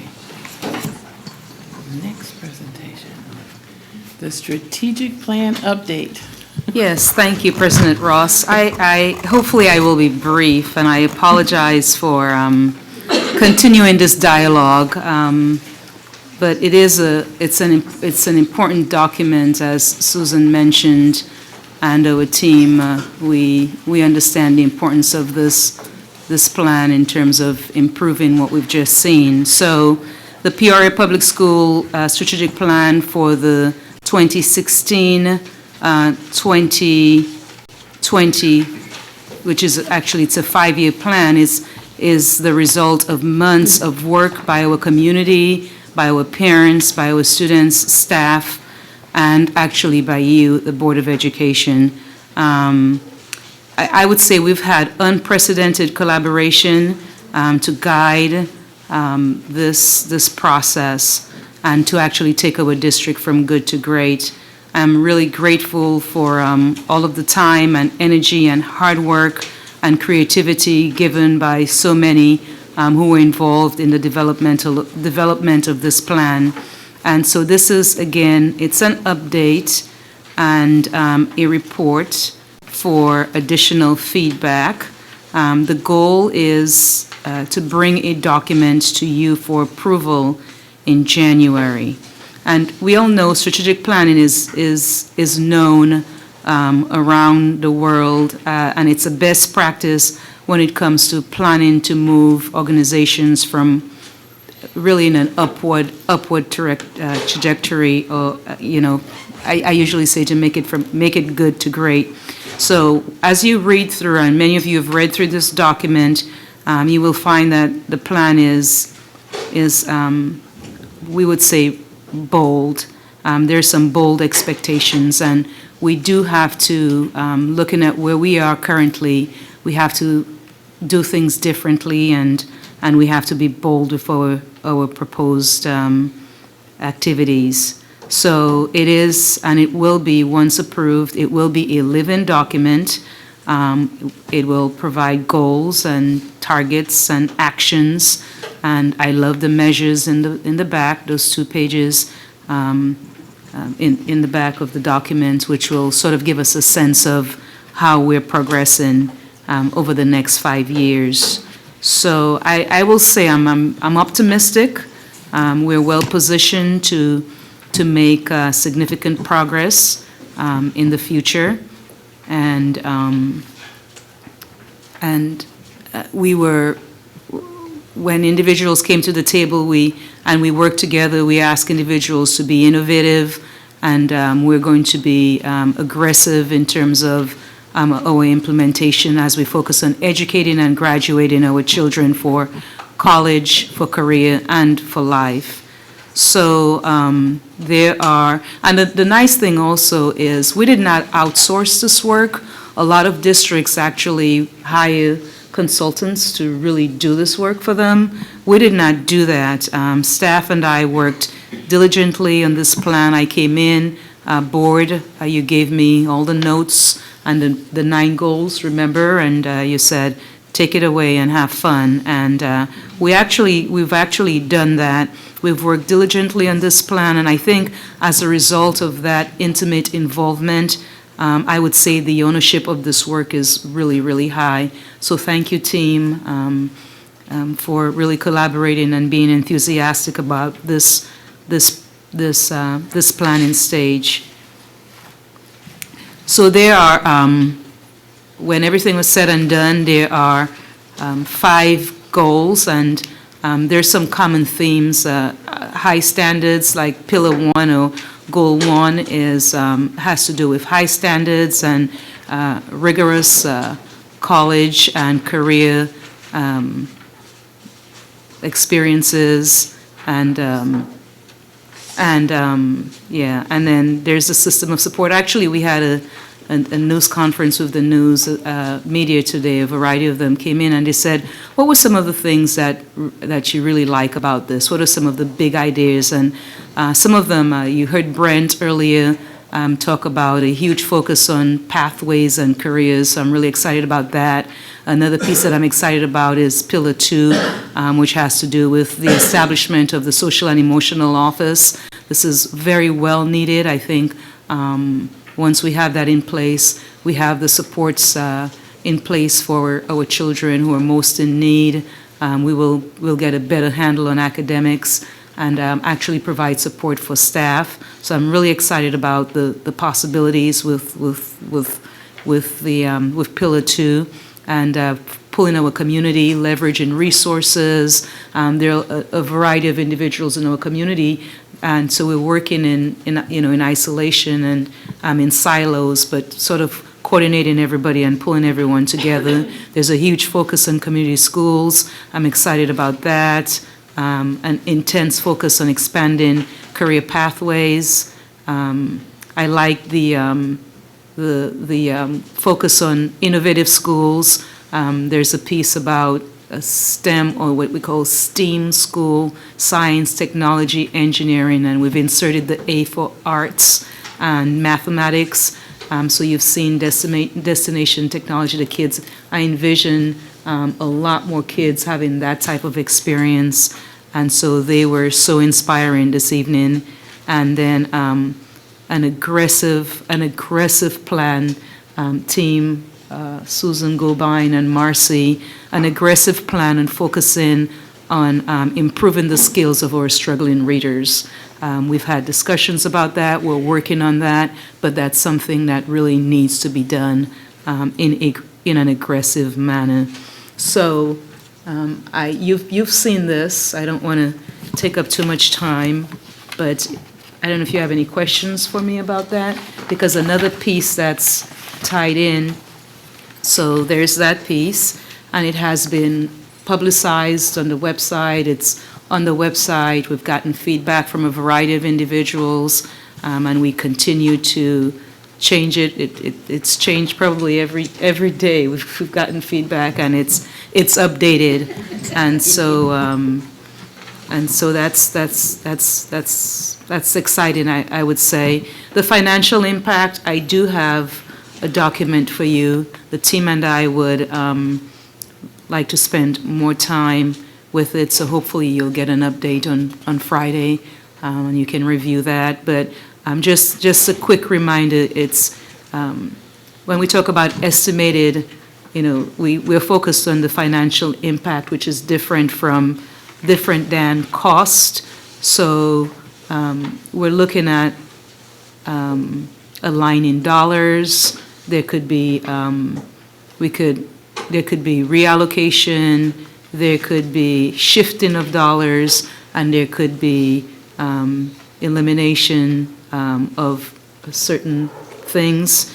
But we understand that we have to live within our means. And so we talk a lot about, we're focused on repurposing the dollars that we currently have to implement those ideas. So analyzing what's working, what's not, and that sort of thing. So you will receive a document that we're still sort of working on, but overall, that's what we're focused on, the financial impact, which includes, again, the alignment of dollars and spending. Does that make sense? So then, the final piece then, which is, I think, probably the most exciting of all, and it's the newest, I don't think you've really seen too much of that, and it's just merely discussion. I'll ask Carla to, actually we have Carla, and we have Josh, and we have Michael Worley, just an amazing team. This idea around grade level reconfiguration, planning, again, these are merely discussions, but it's a good example of repurposing, realigning.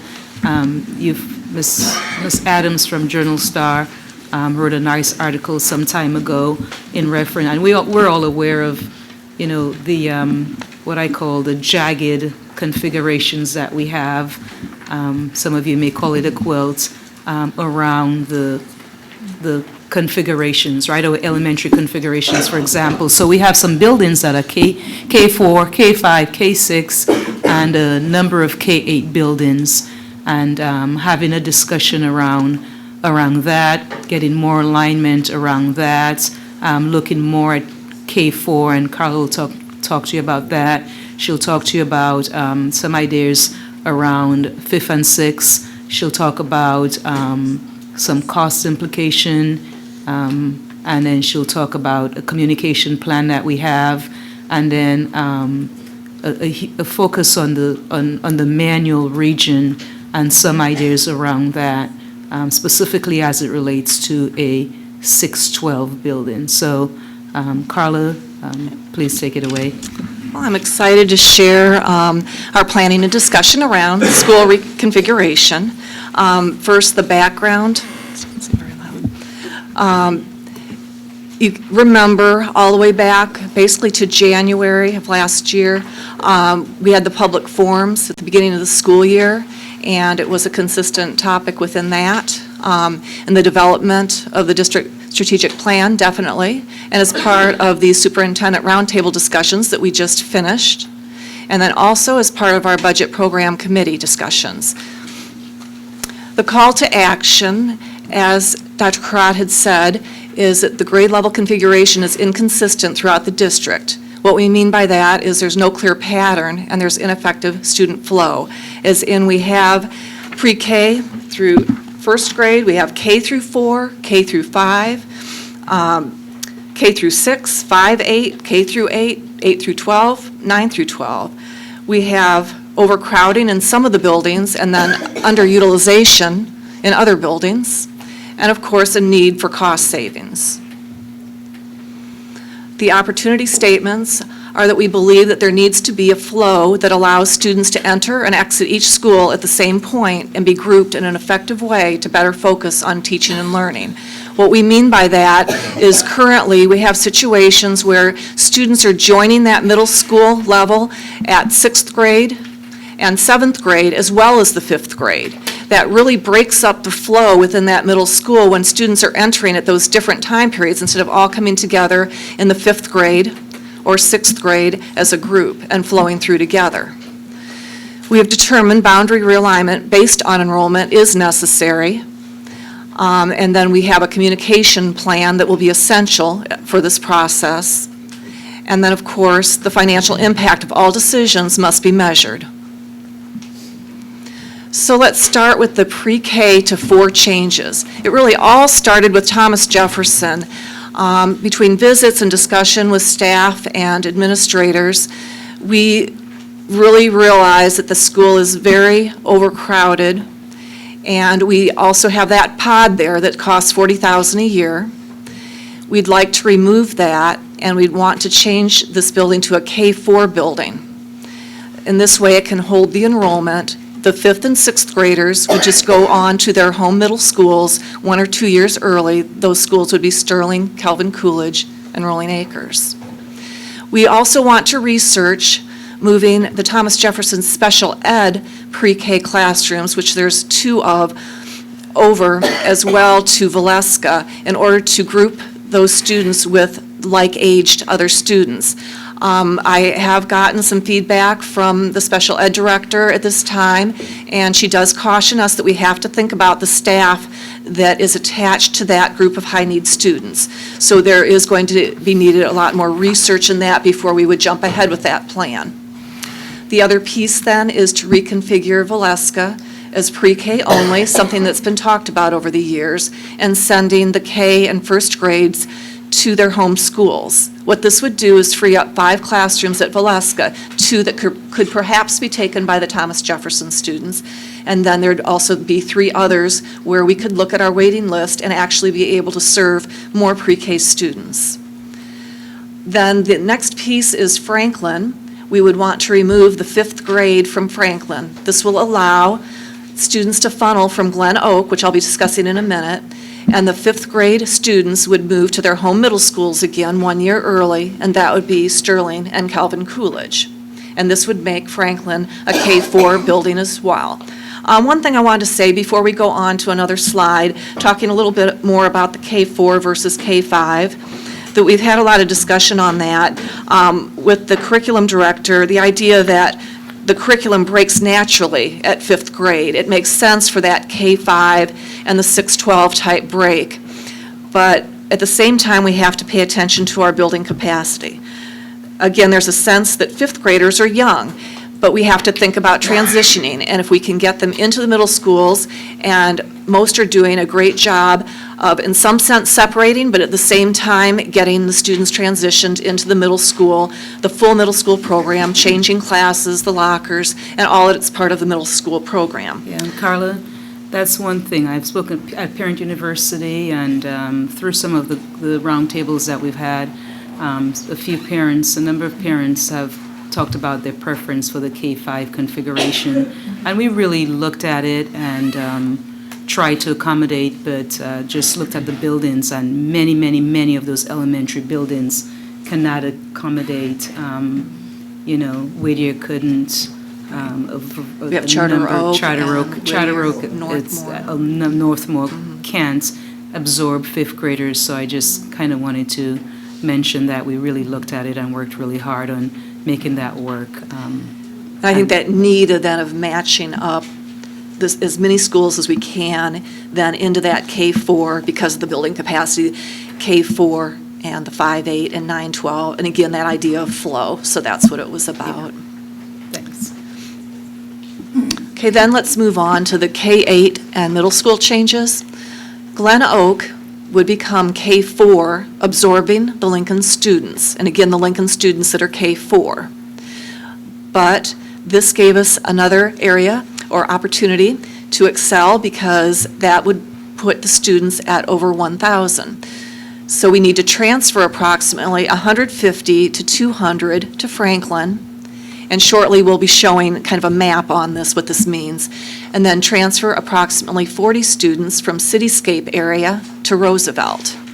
This would lighten the load at Glen Oak and make it a feasible, a little bit less amount of population than they have right now. And then Lincoln, it's just a really great thing, becomes 5-8, absorbing the Glen Oak students. And this allows them to have 600 students, and this is a drop in students at that building, and an ability then to focus on that 5-8 grouping that can be a difficult middle school age population to work with. So all the focus then can be on middle school. And then finally, on this page, talk to the ELL coordinator, and she recommends that we combine the ELL programs at Lincoln and Von Steuben at Von Steuben. And again, looking at building capacity, that Von Steuben has extra room, but the other piece is that we have small classrooms, and I'm hoping I'm saying this the right direction, at Lincoln, and I think it was a little bit larger at Von Steuben. The idea is you can combine and end up with then our nice medium-sized classrooms, and students can be together learning in a better setting. And then as far as influx, outflow of students, it's just easier to balance it. So that makes sense to combine those two. And again, those are middle school programs. And Josh will go ahead and explain the map a little bit here. All right, to explain this map here a little bit, excuse me, what we're looking at are the attendance areas for the various schools that we talked about on the previous slide. So the green and yellow areas together represent Lincoln's attendance area, their existing attendance area. The green area here on the bottom represents what Glen Oak would be taking on. So this would be additional attendance area for Glen Oak, taking on the K through 4 that's being serviced by Lincoln right now. On the other side, the blue area there is the existing Glen Oak area that would be annexed to Franklin. So the students that are in that area currently are attending Glen Oak would be, that's the area there that would go to Franklin, again, to move some students out of Glen Oak. Can you show them where Franklin is located on the map? Louis? Sure, Franklin. Where's your laser? That one.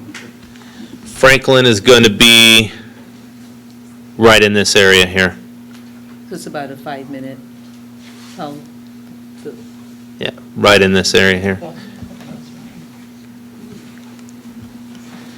And then you'll see this little piece here, this little island right in the middle of Roosevelt's attendance area.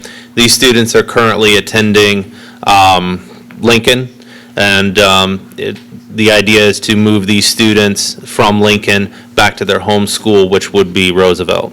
So that's what this piece here represents.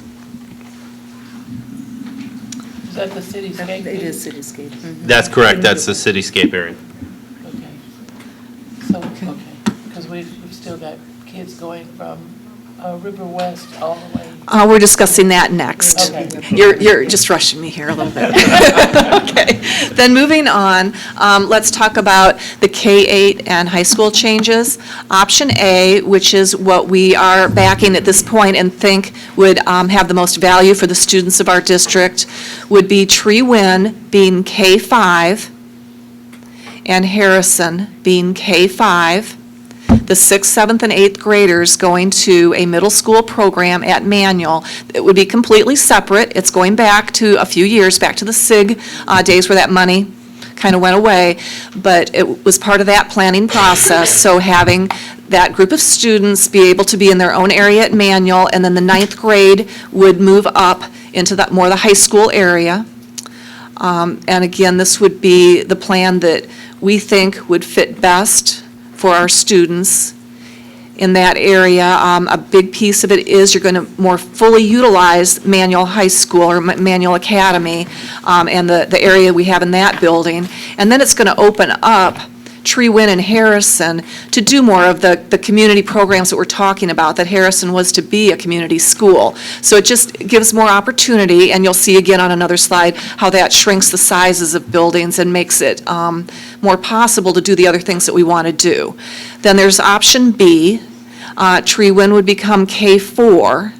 And what I want to point out there is capacity-wise, if you could flip the two and have Harrison be K4 and Tree Win be 5-8, but that's not possible as Tree Win is our IB school, and so we would need to have it be the K4 grouping there. So when we lay that out, and then we have Harrison at 5-8, and again, absorbing each other's students, and then Manual would be 9-12, and then we would look at more of the boundary considerations. Not that we can't look at those boundary considerations under the other Plan A, but it would just force that upon us that we would want to look at those as Manual has the smallest boundary area of the high school, so we would want to adjust it all the more with this plan. And then the other opportunity this gives us is that Tree Win would be, as I said, overcrowded, and that would again mean more boundary considerations. And again, I'm talking about the option B, that there would be some other opportunities we would have to look at in order to implement that option. It would be more complicated. So Tree Win with the first option would still be in the IB? Right, it would be, and that would be the correct Elementary. grade groupings. That's option B. That's option A. Tree Win? Being K-5. So either way, as long as it stays K-4, K-5, it's fine for the IB program, and that's what we were going for there. On the next slide, it kind of explains then what happens to the sizes. What we have on the left is not current, it's not the current year enrollment and, spread there. That would be the structure and all for FY17 if we did no changes. So just as it is, predicting forward 1 year, and then the other side with the yellow highlights, that would be with the reconfigurations. So you see Franklin going from K-5, 500 students, to K-4, 638. That is because we would be moving boundaries. As you see, it needs a little more work, that yes, it's a little over capacity, but the idea that you would use the capacity in that building. Then you go down to the next line, Glen Oak, and definitely need that pointer to help across up there. And being K-6, 884, and showing how K-4 comes down to 811, just giving a little bit more space. And again, that was to be a community school, just gives a few more opportunities there when we do that. Then we have Valeska Hinton, and again with the pre-K through first, at 432 predicted going forward. And then I do want to lower that number now. I did not understand at the time we did the slide that the classrooms at TJ are actually much smaller. So that number would come down as well, that I was basing it more on 20 kids and we would be our students, and this would be, it would be closer to 9 students. But again, that was something that we're still researching. But the idea would to be to have it be all pre-K, and again, we could open it up to the waiting list. Then we move down to the next line, and that's where we have K-8 originally, Harrison, 721, K-5 down to 535. Again, opening it up for other programs, that could be ELL, or it could be other community uses of the building, and not having any sense of crowding there.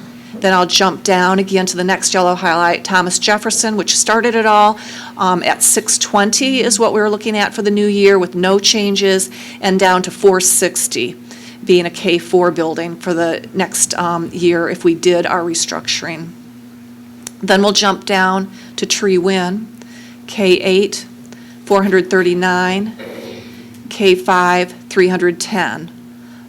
Perhaps a little on the low side, but again, we can be looking at what programs can get moved in there to best serve the students. That could be. Is this is not including the day treatment?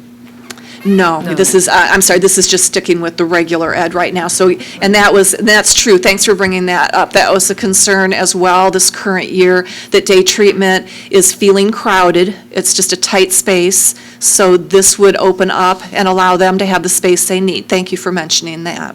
And Roosevelt will back up one, would remain a K-8. Right. With the idea that we would explore and revitalize that middle school magnet piece. Right. Okay, and then jumping down to Lincoln, we see the changes between K-8, 749, and then 5-8 being 601. And again, as we said, a nice focus there. And again, there was just that sense of a lot of students there. And then let's jump down to Manual. Von Steuben, let's see, highlight Von Steuben. Yeah, Von Steuben. With the ELL component. Right, being able to move in the ELL component there and just more fully utilize that building. And then jump down to Manual, and again showing the projection of 698 and with 612, getting up to that 1,008 and fully utilizing that building. This doesn't take into consideration some of the other movement. Let's go to the next slide, option B. And then instead of starting at the top, maybe starting at the bottom there. This has a couple of the movements, the 912, put into those figures there. And what it does is it adjusts between Manual and Peoria High. And we will get to that slide in a minute, but that's more of the boundary adjustments and other discussion down there, what we could do for those schools. Starting back then up at the top, those, the majority of those are the same until you get to, find the ones that, okay, I'm losing it up there, Tree Win, yeah, help me out there with the pointer here, Tree Win, which would be the K4, and this is where we'd have to look at other opportunities because of that 714 versus the 625 capacity. So this is just to show where this would need more work in Plan B to make this operational. But there are still key components in it that could be done, and we could continue to work on the high school attendance areas and do some readjustments there. I think we want to go to the next. Okay, so the boundary changes that were reflected in those previous numbers were A, move the Manual boundary north to include cityscape area to redirect students to Manual and neighborhood schools rather than busing across town, and B, to expand Manual boundary to include Averyville area. And Josh will go ahead, kind of point these out in just a minute again, but I wanted to go on to C and D first really quickly. C is what we were talking about for that South River West and Village Green area, and that was to consider boundary changes to move those students also and redirect them to their neighborhood schools rather than busing across town. There was some concern about whether this would be some kind of a court decision or whether we were able to move on and do this on our own, but I think we checked into that, and we are able to make these adjustments as needed. So it looks like it's time to address this and see what these changes do for impacting the schools as well. I do have some numbers. They weren't put on into the chart up there, but we do have numbers of how that would impact Richwoods then versus Manual. Are these just for option B, or are these B and A and B? This is basically what I put in. A and B are in the figures in the option B. And then C and D are just a couple of added on features where we could do yet further adjustments to direct our attention to that South River West and the Village Green area. But actually, option A didn't take into consideration any boundary changes. I gotta go back to, no, it did Okay. not, none Okay, of these. that's what I thought, okay. That was just doing direct, changes without having to do the boundaries. And then D is just a real small change, really, even though it looks like a large area around Bradley Park. We're talking about 15 students, but a small piece around Bradley Park that currently is the Woodrow Wilson attendance area, moving that to Whittier. And again, it's just squaring it up and having distances make sense route-wise and just area-wise is what that one is about. Just, but C, again, just to kind of repeat that, needs to be addressed as well, but that did take some time and some research to make sure or ensure that this was something that we could do at this point. So we will want to include those thoughts and see how that fits in with our plan. But like I said, in the one case as far as high school, all that does is, I want to say 94 students. It impacts 94 Richwoods students. And again, it would be between Richwoods and Manual, and that, again, that Manual has the space and capacity to do that. So that's just something, again, that we should look at and consider, again, for the social emotional pieces that we're trying to work on, for grouping the students where they aren't having to be bused clear across town, trying to do it in the best interest of the community, that this is something else that we need to draw into our discussion as well. But right now, we were focused first and originally on the A and B and then D, but A and B as far as our diagramming. And you know what, we could include, because we talked about it, and we could have had an option C. Right. So with the realignment of, for example, Trewin and Harrison, also include the boundaries. And I don't know if you've even thought this far ahead yet, but if we would do any of these changes, I'm particularly concerned about at the high school level. Can I assume that if a student, let's say at Richwoods, that lives in that little area that we're talking about, if they've already started at Richwoods, would they be able to Yes, we finish? talked They about would be able to that. They would finish be where they were at? grandfathered Okay. in, yes. Okay. Mhm. Yep, we talked about it. Yep. Where are the students that in the Averyville area currently attending? They are, okay, we know this, and Averyville is currently Peoria. Used to be Woodley. Correct. Yeah. This, Peoria High. the yellow parts here are basically, both of these pieces are Peoria High's attendance area currently. This would be with option B.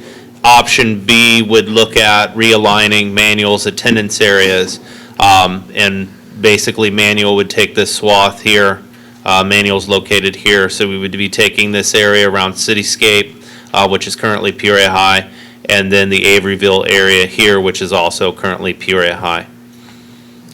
There's already, That just seems like, there's already some students, though, because when we closed Woodruff, some of those students in the north end wound up going to Manual. right. A These, few, not a whole lot, but a few. this section here, right around Woodruff, Woodruff is right in here. This section here is Peoria High's Manual's Okay, attendance area. Okay. Already. Correct.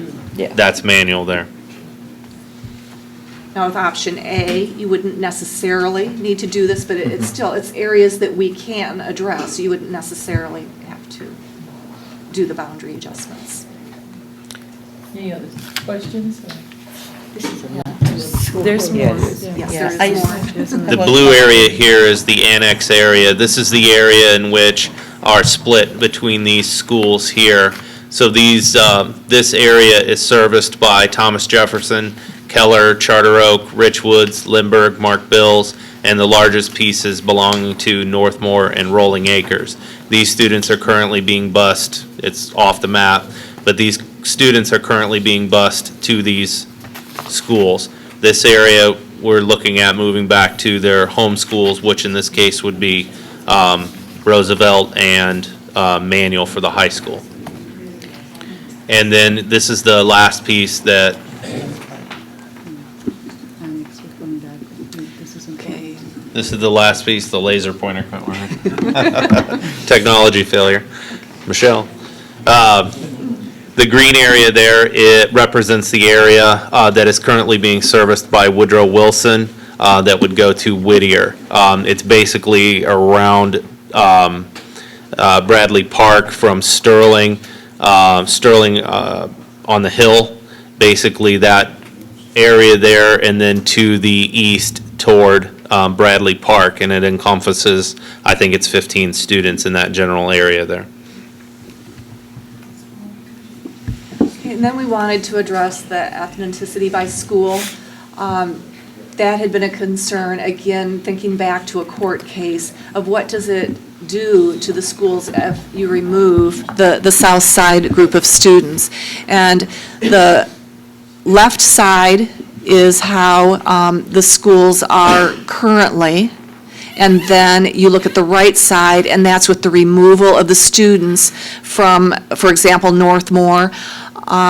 You can see that it's just really a very small percentage change with Northmore 58% and then 52% minority after making the change. In fact, you can see the majority of the schools are, there's more minority than not. So it's really a very low impact. So I just wanted to address that as a possible concern that you can see across the board, that it really makes a very small percentage change in any of the makeups of the buildings. And there. And then there's more schools. The next slide just is the remainder of the schools. I wanted to have it big enough that you could see it. And this would have Richwoods then, for example, 54%, changes to 51%. So it's really a very small change.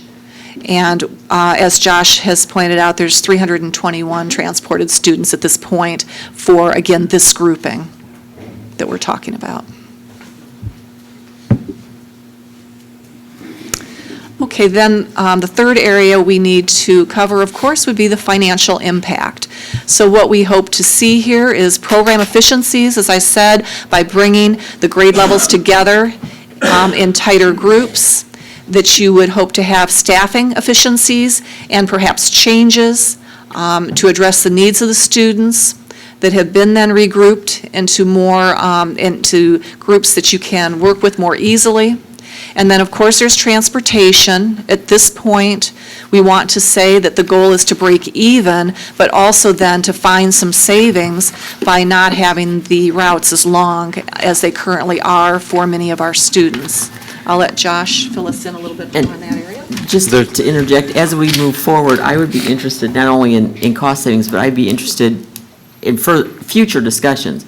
If, when you start looking at this, you could give us numbers of students that, because like the Averyville area is going to add kids that have to be transported a long way if we would do that at Manual. If you could give us an idea of how many more students would be transported and how many new students would be transported longer and how many current students would maybe not be transported as far. Does that make sense? Do you understand what I'm, you know, for future discussions?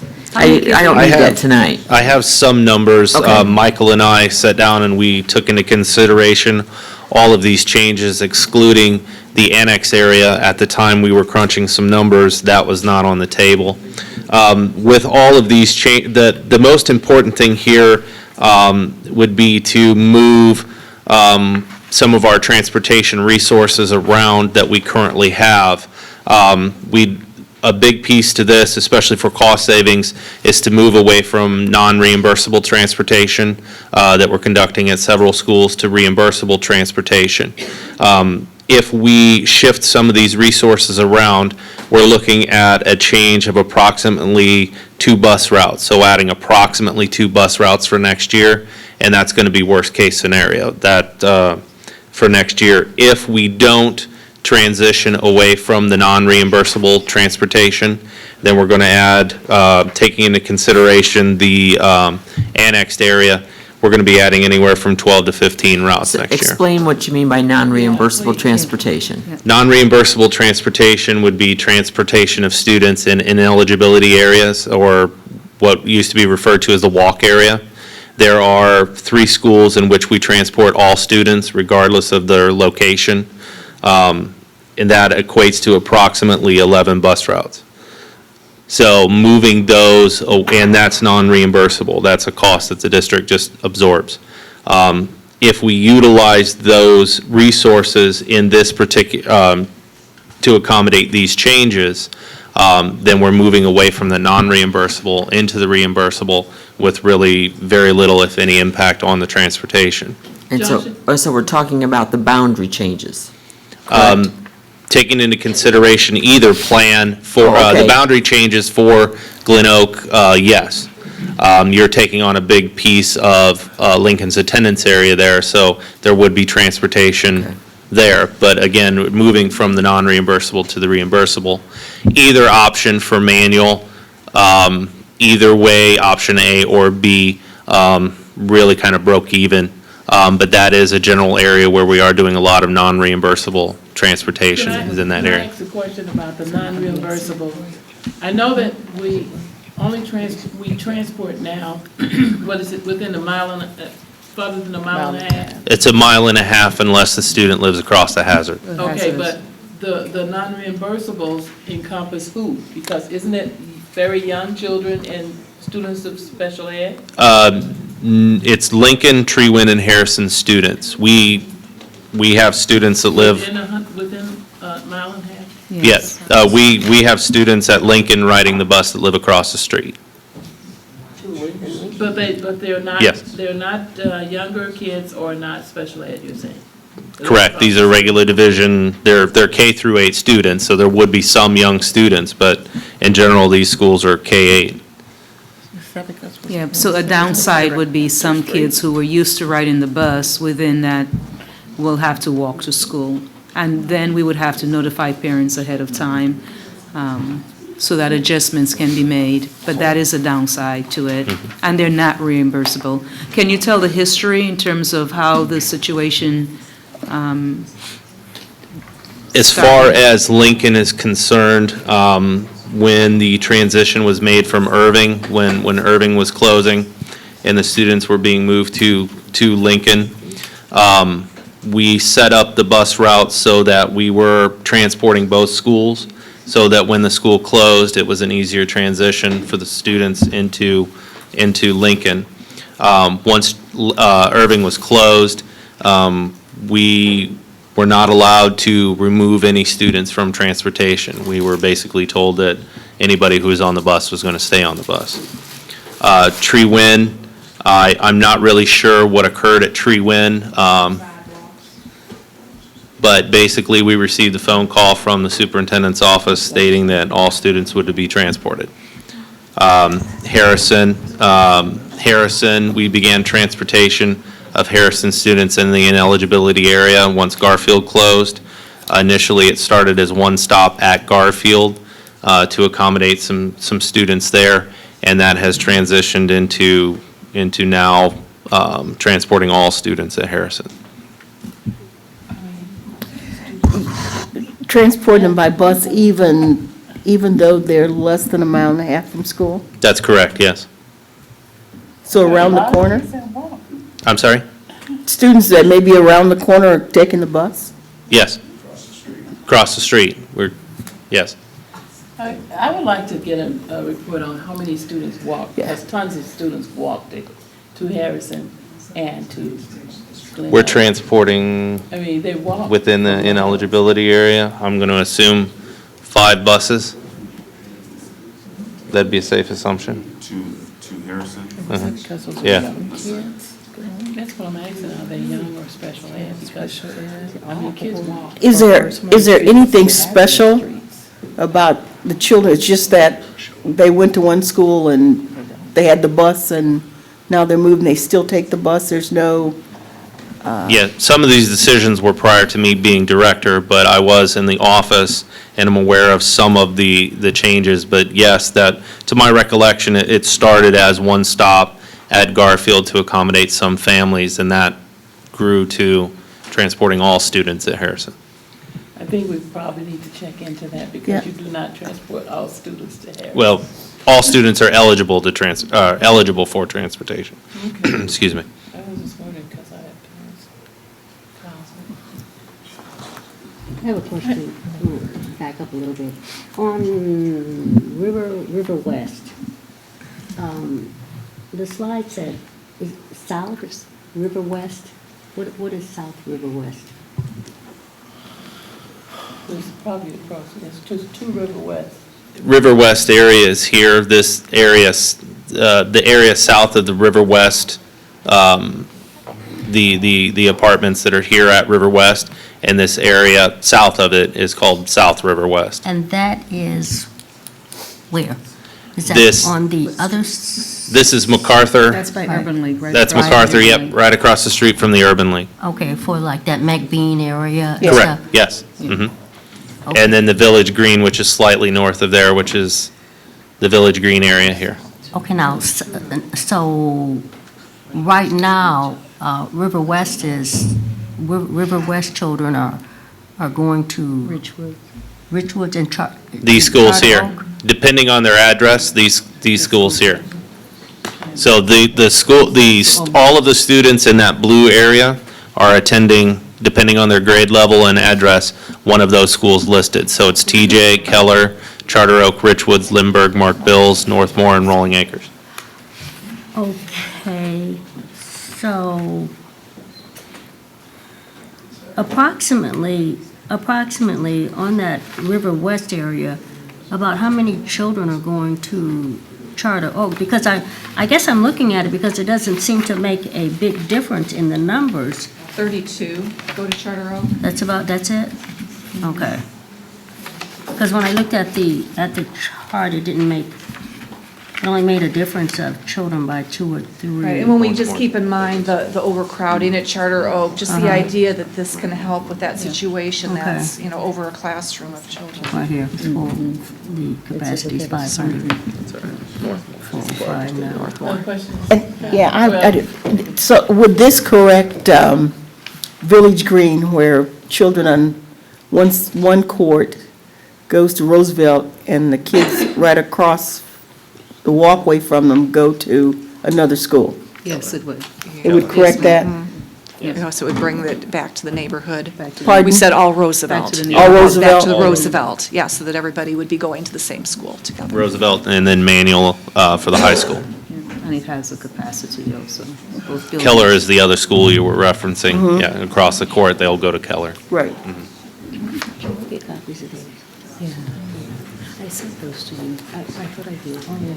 I'll send it to you again. Oh, no. On here? We interrupted you. Are you still doing? No, I think we're good with that. The next step was going to be to give it over to Chris to talk about the draft of a communication plan. So if we're ready for that.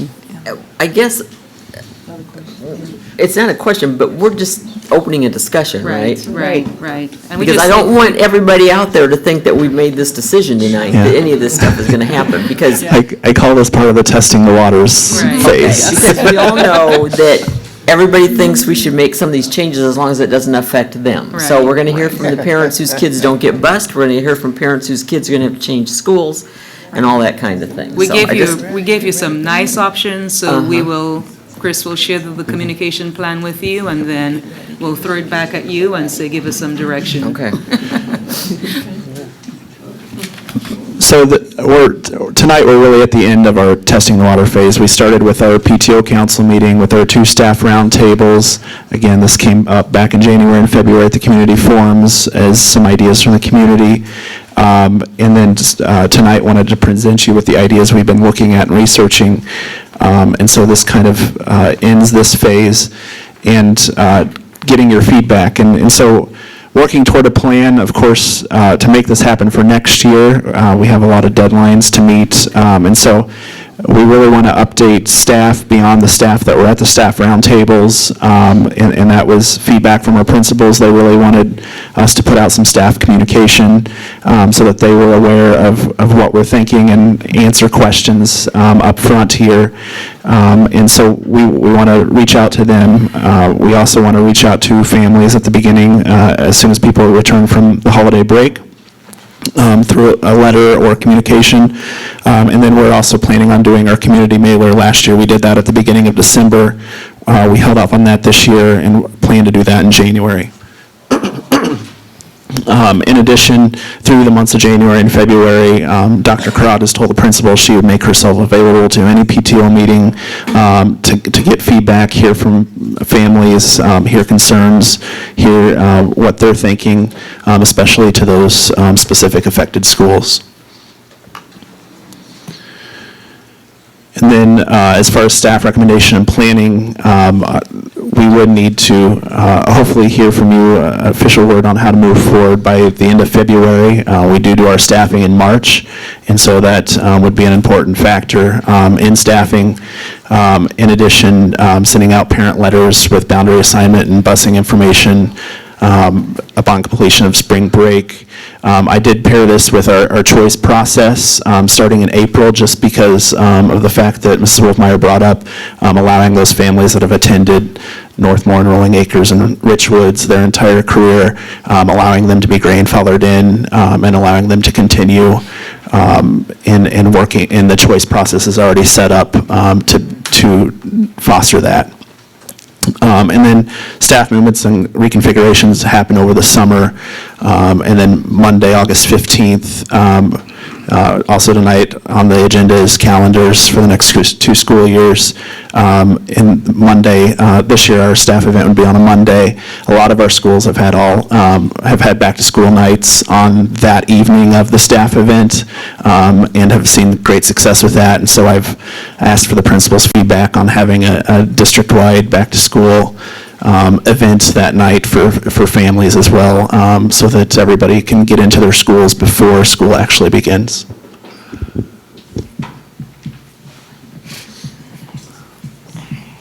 Questions of Ms. Woodball? And I think you've already answered this question, I was going to ask it. So, do we still have a lot of children at some of our north schools, like Charter Oak and Lindbergh, that are there because of NCLB choice? They are finishing up, so, for instance, the Lindbergh students would be in their 7th, probably more the 8th grade year, so this would probably be one of the final years for that. Okay. So it'd only be, so those kids you would let stay, Yes, finish out? Correct. they Okay. would. And we What- do have funding for that. I want to point out, too, the transportation piece Okay. of that. We have the funding to finish off the NCLB choice. Okay. The other question, I don't know if you've thought about this or not either, but I would think you might wind up anticipating a lot of boundary waiver requests for kids who want to stay where they were at, not the NCLB ones necessarily, but, so, I guess I don't really have a question, I just wanted to throw that out there. What- I what can we've- see that happen. Right, It would come right. under the choice. Yeah, what we've done in the past is, we haven't done it for several years, but one of the first years I did choice, we actually sent letters home to the Northmore families that were on choice, seeing if they were interested in staying at Rolling Acres, so that they could get those applications first Okay. and continue on that path. So it'd be something similar. Okay. Well, that could be a mess if everybody wanted a choice. Any other questions? It's very intriguing.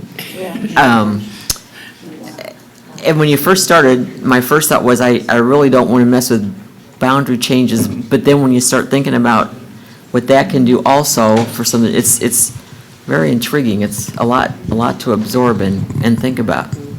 I will mention one of the big conversations we've had with choice. I often get requests from families. I couldn't tell you how many, but every year it seems like there's at least a handful of families that are assigned out to one of the North End schools that, because they don't have transportation, can't make after-school events, can't support their children, they want to stay. And so we've typically made that accommodation for them the past few years. But that's a big piece of the conversation, is not being able to make it out to parent-teacher conferences if there's no transportation, not being able to make it out to those after-school activities. I also like, and particularly pleased with the ideas of ways to increase the enrollment at Manual, because we need to get more kids in down there. And I know the idea originally was that people would want to opt in there, and I think sometimes it just doesn't work for people to make that decision on their own, so to have that a home school for those 6th and 7th and 8th graders would really let us utilize that school. And I sent you an article around K-12 buildings. There are not that many in the United States, about 3,000 of them. A lot of urban districts are really thinking about moving in that direction. But the article I sent you, it was really interesting. And I think when we first started talking about restructuring Manual years ago, that was a consideration, was a K-12. It was, and actually, I was not a proponent of it, and I was hired to implement the new model for learning, and we got down to as low as 7th and 8th, and currently. That's why it was renamed it. Is it? That's why it was renamed Academy. Is it K-12 or 6-12? 6-12.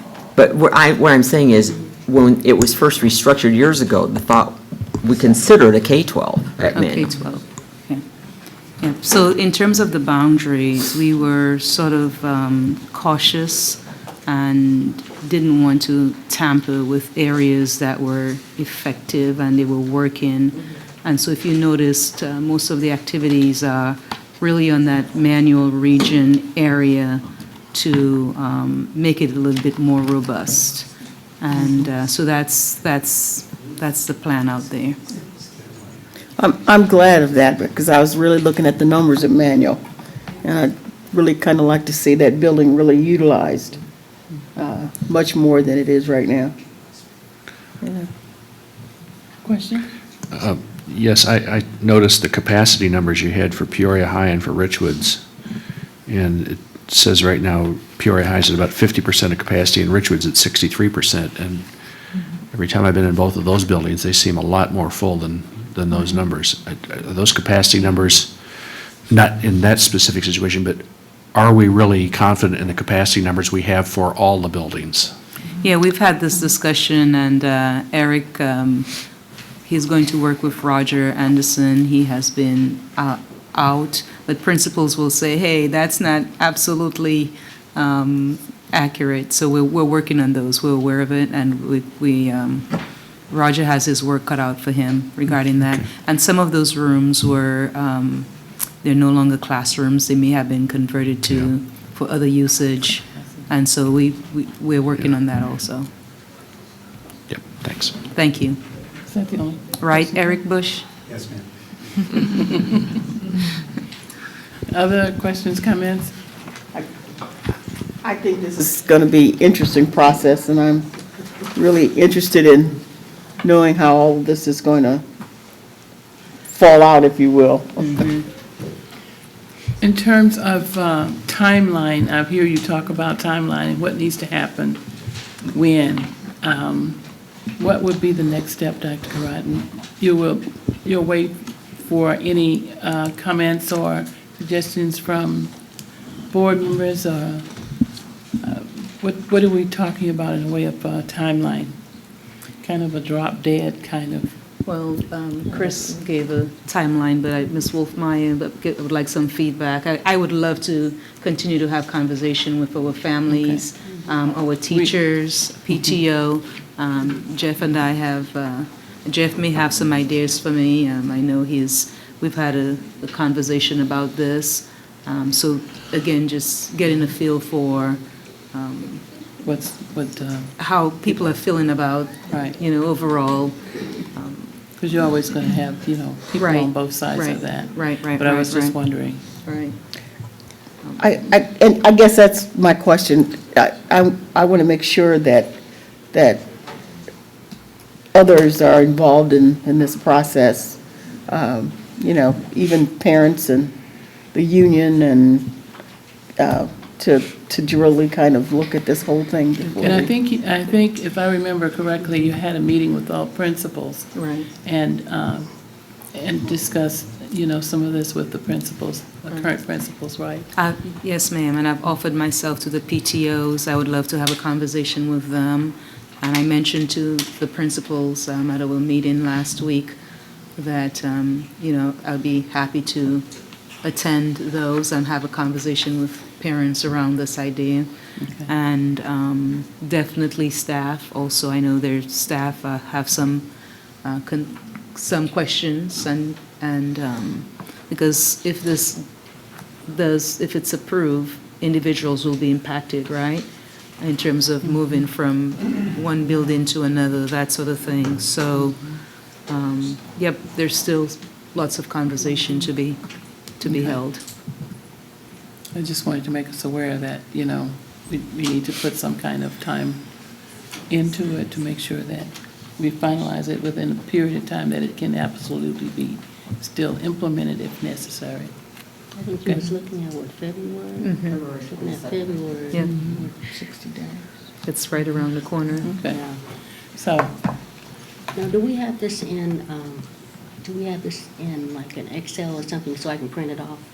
Sure. it's a PowerPoint, I think. It's a isn't it? PowerPoint. Everybody got That's it? something. Yeah, it was sent, if you don't have it. I'll send it to you. Okay. Thank you.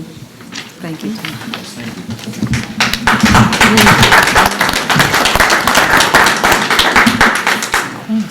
Carla actually enjoys working on this project, so thank you, Carla, and Josh, and Worley, and Chris.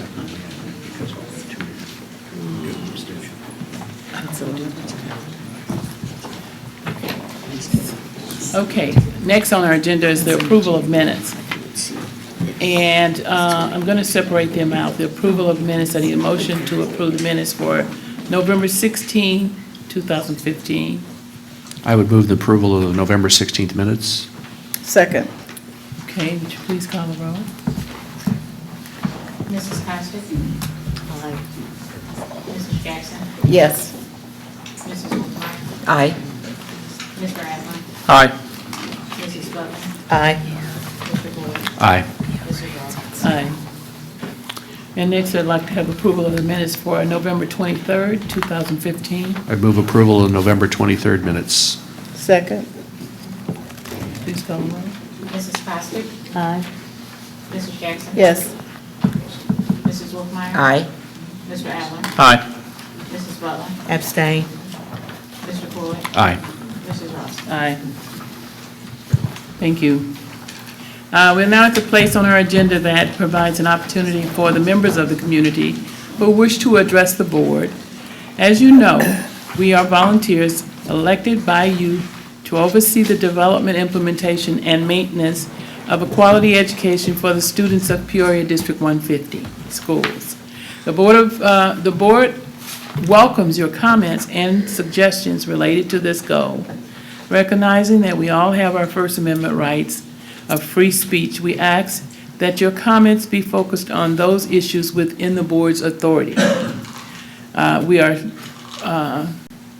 There are some issues that we do not have, not at liberty to discuss in public, such as personnel and other executive session topics. However, if you have a specific personal concern that need to be addressed, we will get a staff person to help you. In addition, board members are accessible outside of these meetings. Our phone numbers and emails are listed on the website psd150.org.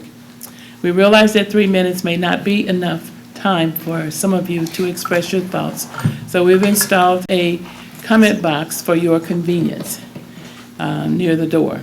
Our board secretary will collect those comments after each board meeting to compile and share with the board and superintendent. When you are recognized, please come to the podium and state your name for our records. Each speaker has 3 minutes, and no one under age 18 may address the board unless accompanied by a parent, guardian, or a teacher without the consent of the majority of the board. First person on our list is Mrs. Sharon Cruz. Is it Mrs. or Ms.? Ms.? Okay. Wow. Last week's PJ Star quoted Pekin's superintendent as saying that she doesn't believe in conspiracy theories, but has to wonder if schools aren't being set up to fail. I have long believed that No Child Left Behind, and now PARC, testing was designed to discredit public schools and to present charter schools and the voucher system as replacements for failing schools.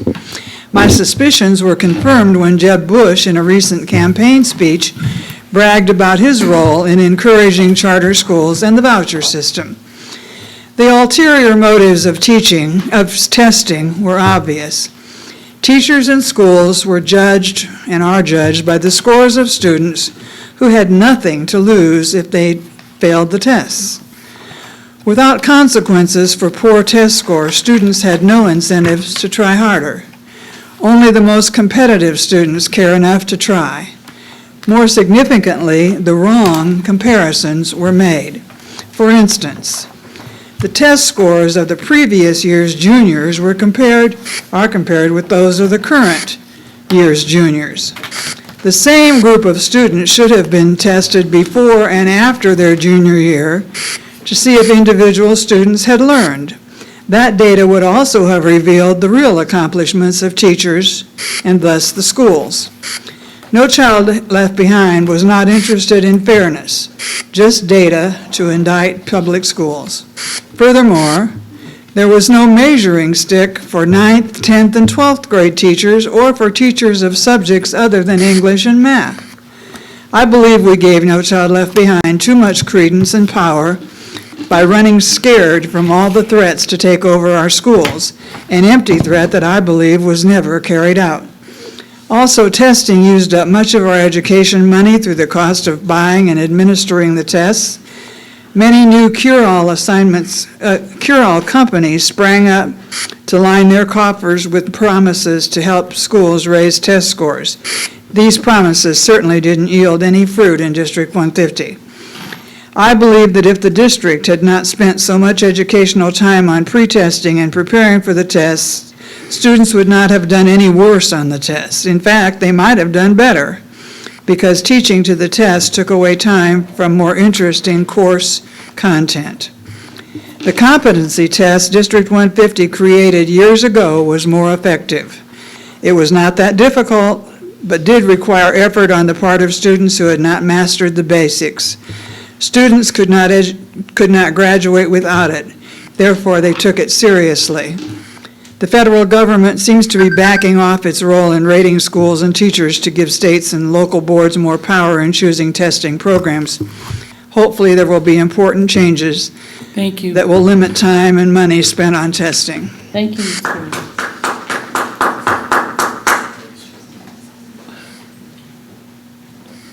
Ms. Patricia Gates? Hi, my name is Patricia Gates, and I wanted to speak about grade level reconfiguration, and I agree that the grades need to be reconfigured. That gives a student a great comfort in knowing what school they'll be at next year. What I don't agree with is the way the self-contained classrooms are being treated. Last year, we did not know until May that my son, who has autism, would be able to stay at his current school for another year. 2 years ago, when we were looking at kindergarten placement, we did not find out until the Thursday before school started what school he would be going to. Most children with autism and other special needs are resistant to change and do not respond well to change. Routines are very important to them. Routines provide a great comfort to them. At the end of my child's current school year, he will have completed second grade and will be moving on to third grade at a completely different school. Next year, my child will be in his third school since pre-K, an adjustment that is hard on him and other kids with special needs. While typically developing third graders, most of whom will still be at their first school, will move forward with their education uninterrupted. Children with special needs deserve to finish at the school they started at. It is not fair to have them change school every 1 to 3 years because they really need the consistency and set routines. So please, when we're reconfiguring the grades, remember to find more permanent places for special education classrooms so that these children can also succeed. Thank you. Ma'am, excuse me. Thank you. Could you give us your address? 2222 West Melrose Place. Okay, thank you.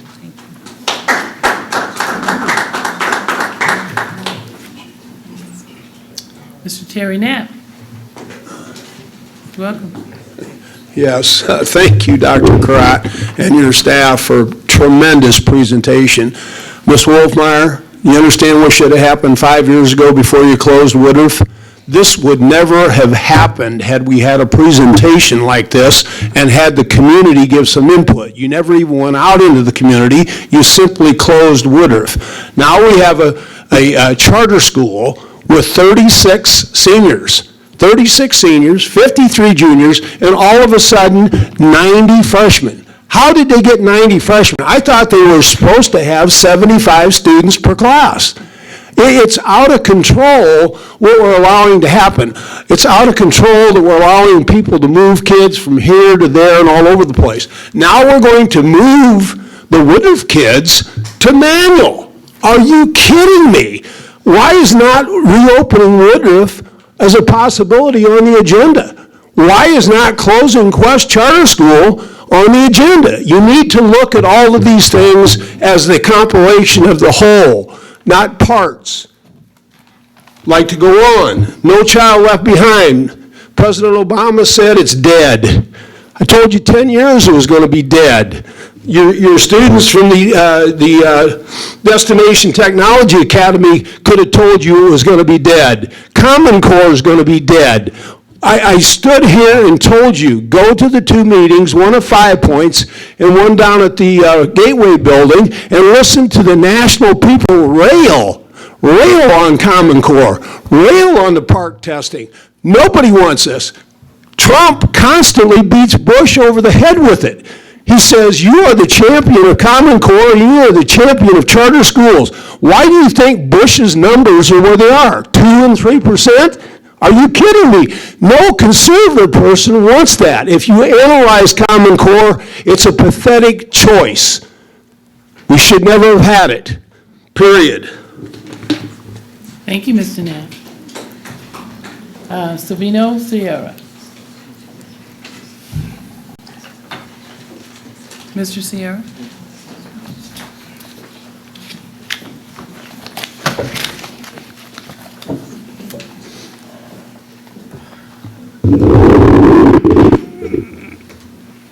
Sabino Sierra, 1708 South Stanley. Yeah, a lot of this moving around and closing some of our schools got rid of the neighborhood concept of having schools, you know. We closed a bunch of nice schools, and they, you know, they're just standing there right now, and we're not using them. And but we put a lot of money into Central. We put a lot.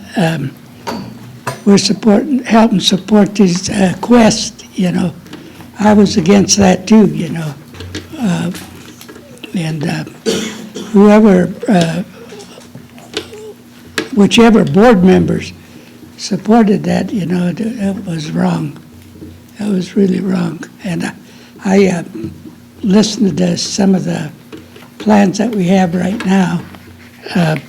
I say we give them a chance. And, but be on your toes, you know what I mean? We're not advancing as much as we should. And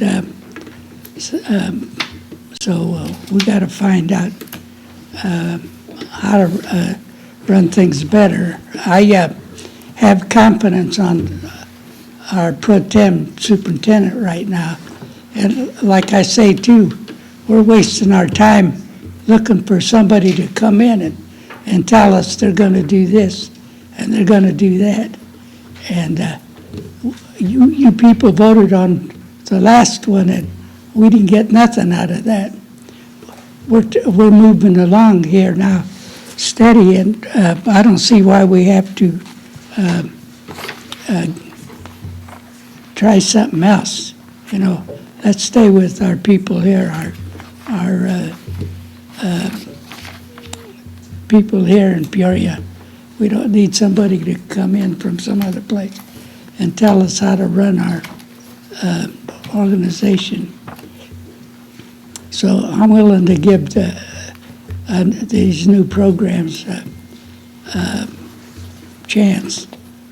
So good luck to you. And I hate, you know, I know this man here is, you hired him to do a job to find some other candidates, but I'm against that too. You know, as far as I'm concerned, we wasted that money too. We got a doctor here that can handle it, and so let's get with it. Let's settle that score too, so we can move forward. Thank you. Thank you. Seer.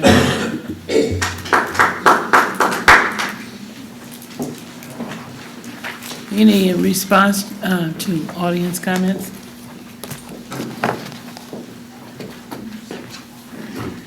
None? Seeing none. We're at the point where we'll have a presentation from the Illinois Association of School Boards. Superintendent search update. Mr. Leahy, thank you for hanging in there with us. You got an opportunity. You got an opportunity to see how we really work. Thank you for that. All right. Give me a sec to get my material. Sure.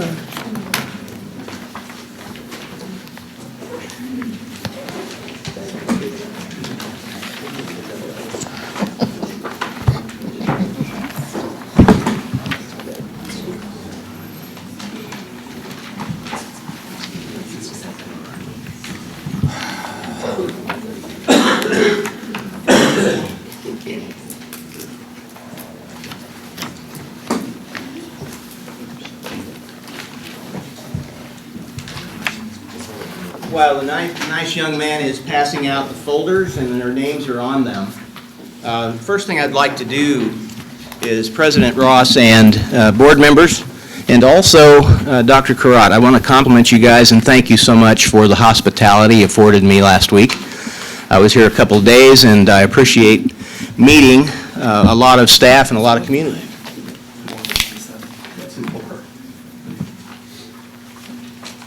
Is it better if I go to the podium up here, do you think, or with it? If you'd like to sit down, that's fine. Can I do that? You got it. He's coming. He's coming.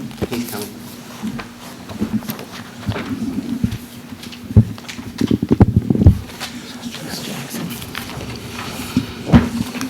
What I I want to share with you, first of all, that we are not going to open the folders, the envelopes yet, and those are for you to have. Thank you. You followed directions very well, Mr. Cloyd. I appreciate that. There were no directions until you started talking. I know. Okay. I should do a teaching moment and everybody have their eyes on me, I suppose. Okay. With that also, I want to compliment Daphne Dixon. She helped a great deal putting this information together, and we appreciate her putting up with me for a couple of days here as well, and thanks, Daphne, for that. The first thing I want to share with the board is that on the page that you have the larger print, this actually was done this way just to fill the page, but this information is intended to provide 3 services to you. It's an aid in development of the brochure or search criteria. What are the challenges before the district? What leadership skills are needed? What does the board really want in a new superintendent? It's a resource for the board in preparation for interviews. So when we begin to work on the interview preparation in January, we'll move forward with some of the information that you're gleaning from the surveys that were done and also the comments. I can share with you that we had, in our view at least, an excellent response to the online surveys.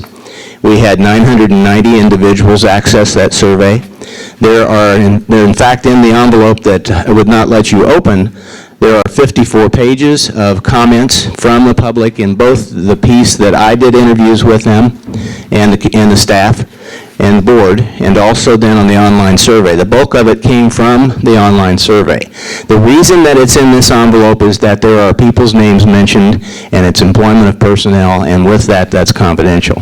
So you can utilize these comments. Plus, it's too much to go through in an evening. We'd be here till tomorrow night at this time. But it's also an orientation document for a superintendent who comes into a new spot.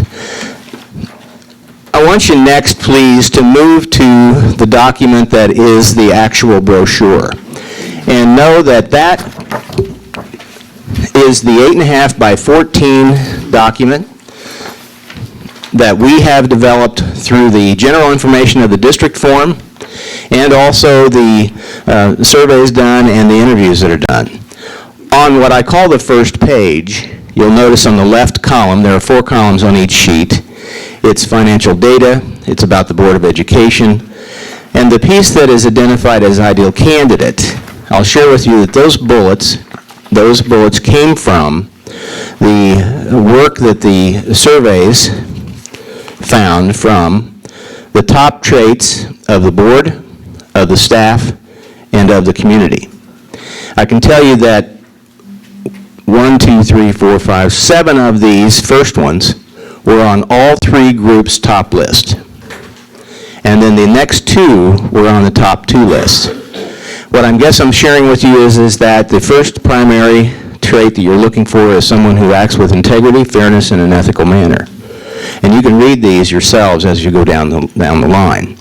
It is very clear that there are some things that you need to work toward with school culture, promote success of every student, collaborate with faculty and community members, ensure the management of the organization, be a people person, willingness to innovate and encourage others, has experience in both long and short range planning, and be able to maximize financial health. So those bullets, we believe, come from the desires of all the board members, and I spoke to all 7 members, either personally or by phone, and then also the surveys that were held on the online part. We also refer to your own job description that my understanding is that you developed recently. And we're going to include this document in the announcement of vacancy as an attachment that candidates must take a look at to refer to the superintendent job description for additional duties and responsibilities. It is evident through the voting piece of everyone that numbers were overwhelmingly so that you would want someone with successful administrative experience required. It's also evident that you want someone who would reside in the district once employed, required.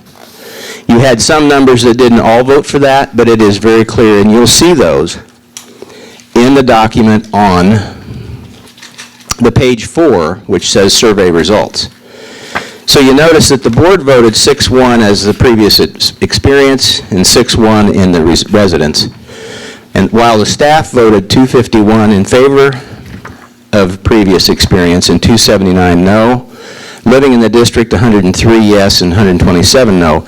Your community, though, was overwhelming in the fact that they want someone with previous experience, but mainly live in the district. So with those numbers, and with the board being a 6-1, we suggest that you require residents and require previous successful administrative experience. The third line is our application process. We have so far had 14 individuals who have accessed the online application. And then the fourth line is actually the cover of this brochure. So if you took these 2 pages and put them back to back and folded them twice, that would develop the brochure. So you notice we left the mission on, and as you recall, Mrs. Ross, I asked if we could eliminate the vision and some of the goals because it wouldn't fit. But the mission does fit, and it's clear as to what you want for kids. Look now, if you would, at the second page. The second page simply announces that you were looking for someone to begin July 1 of 16. It also states that it's anticipated that the total compensation package will be based on, this is on the left column, based on successful administrative experience in education, and also that it could be a multi-year contract. We needed to limit some of the verbiage in regard to the location, some of the curriculum, some of the other areas to make it fit on the next 4 columns as well. But what I want you to take a close look at as a board is to, in fact, with all this document, please take a look at it and attempt to get back to Mrs. Ross with any suggestions or changes that you recommend, so then we can visit about that and make adjustment.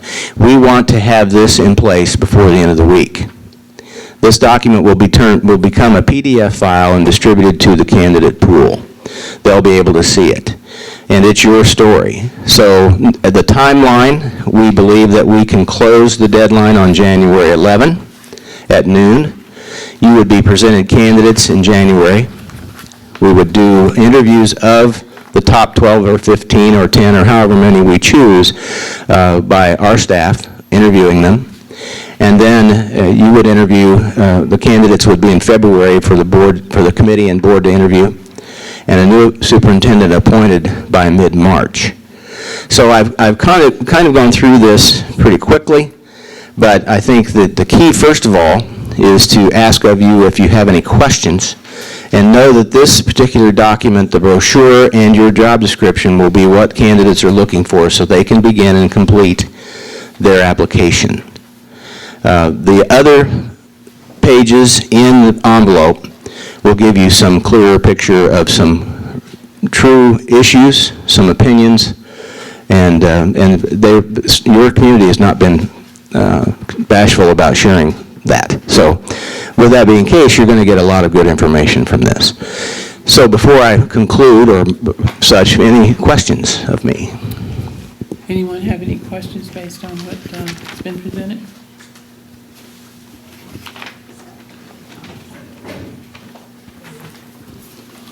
Okay. Anyone? Mr. Adler and I are co-chairing this process, so if you have any questions or comments, Mr. Floyd. Yeah, I just had one, that was that you've already had a number of people access the online application.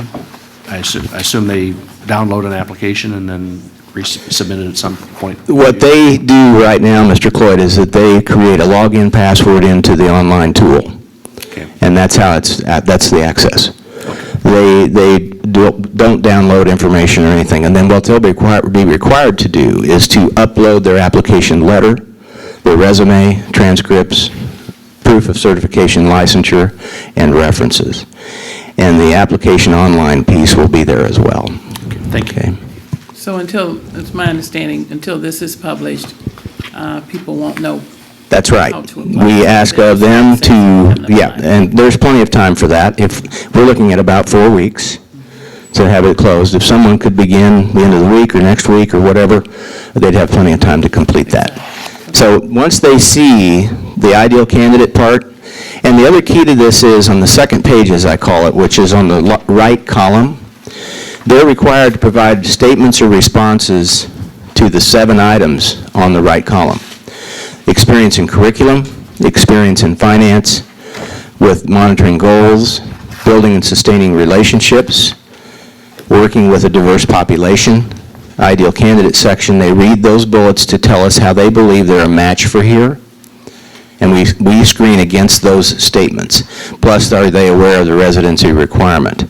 We ask that a couple of times in the application because if you're requiring residence, we screen someone away from it if they're not going to be willing to live within your district. And we've had it happen to where they've changed their mind there, and we're trying to avoid that. Okay? So anything else for? Comments or questions for Mr. Leahy? Okay. I got your last email, but we'd spoken by phone, so I knew we crossed paths. We had double coverage with Daphne, didn't we, Reverend Butler? Okay. Okay, and I'd like to thank also Daphne and other staff in the building, because I know that other people had to pull together some information Yes, it did. for us as well. Thank you, Mr. Leahy. Thank for you your, very much. Appreciate it. Your patience and time. No problem.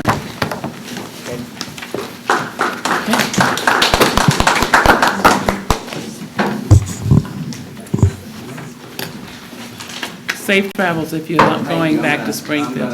I'm going home, and it's about 2.5 hours, so I'll turn the Right, okay. radio up loudly. Thank you. Next is the, where am I here? FOIA report. No, Pathways Initiative. He did that. We did that. I thought we did. Okay, we did that. Report of requests under the Freedom of Information. Thank you, Madam President.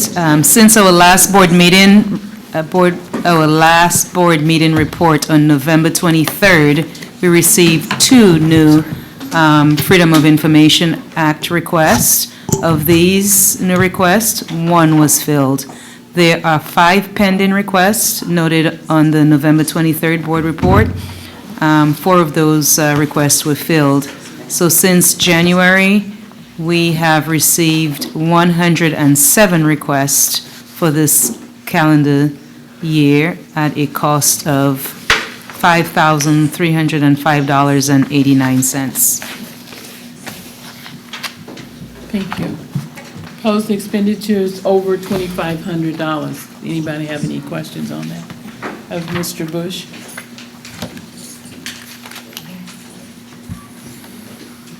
Mr. You have any? Saw you turn your mic on. Okay.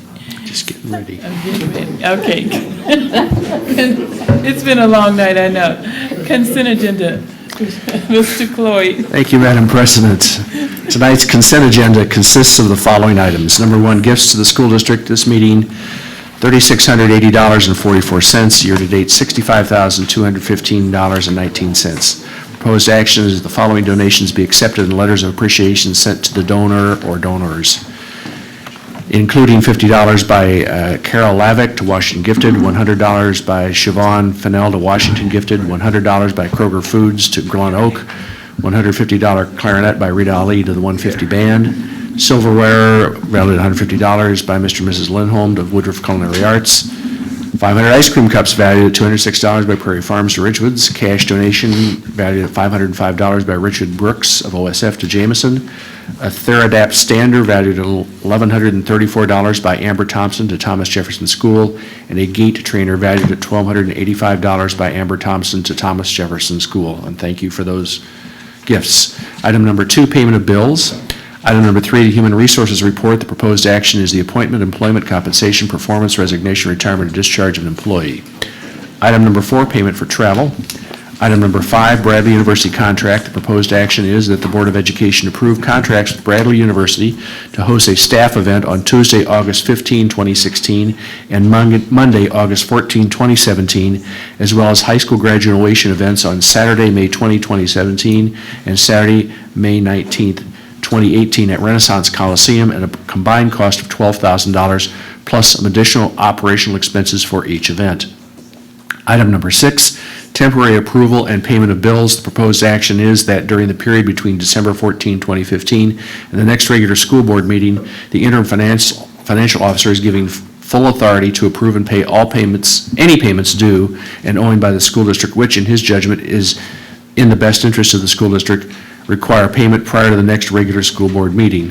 Item number 7, a first student contract extension. The proposed action is that the Board of Education of the City of Peoria School District 150 approve the attached contract extension with first student. This contract extension is for 12 months and will expire December 31, 2016. The contract extension includes a 3% rate increase from $34.50 to $35.54 per hour for the first 5 hours and any hours overbilled at $26.93 per hour. We have utilized first student services under contract to provide bus drivers for our open routes since 2012. Item number 8, parent policies of Title I schools. Proposed action is that the Board of Education approve the Title I parent involvement policies prepared and submitted by Charter Oak Primary, Franklin Primary, Glen Oak Community Learning Center, Harrison Community Learning Center, Hines Primary, Jameson, Keller Primary, Lincoln K-8, Northmore, Roosevelt, Thomas Jefferson, Trewin, Valeska Hinton, Whittier Primary, Woodruff Primary, Calvin Coolidge Middle, Lindbergh Middle, Mark Bills Middle, Rolling Acres Middle, Sterling Middle, Von Steuben Middle, Manual Academy, Peoria High, and Richwoods High. Item number 9, recommendation that the Board of Education certifies that all assurances and information provided in each Rising Star Continuous Improvement Plan are true and correct. Proposed action is that the Board of Education certifies that all assurances and information provided in each Rising Star Continuous Improvement Plan are true and correct for the following schools: Charter Oak, Franklin, Glen Oak, Harrison, Hines, Jameson, Keller, Northmore, Thomas Jefferson, Trewin, Valeska Hinton, Whittier, Woodward Wilson, Roosevelt, Calvin Coolidge, Lincoln, Lindbergh, Mark Bills, Quest Charter Academy, Rolling Acres, Sterling, Von Steuben, Washington Gifted, Manual, Richwoods, Peoria High, and Woodruff CTC. Item number 10, 2015-16 Memorandum of Understanding, Local 780, Jameson.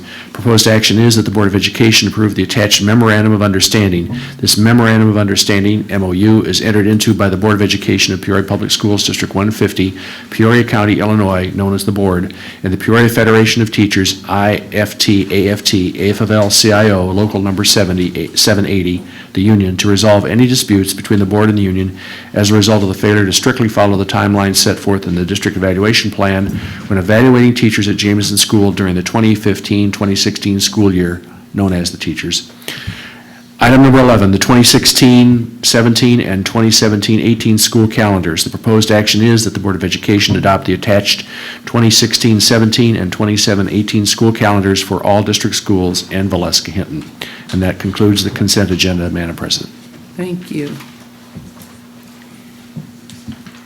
Any questions on any items that any board member would like for a separate vote?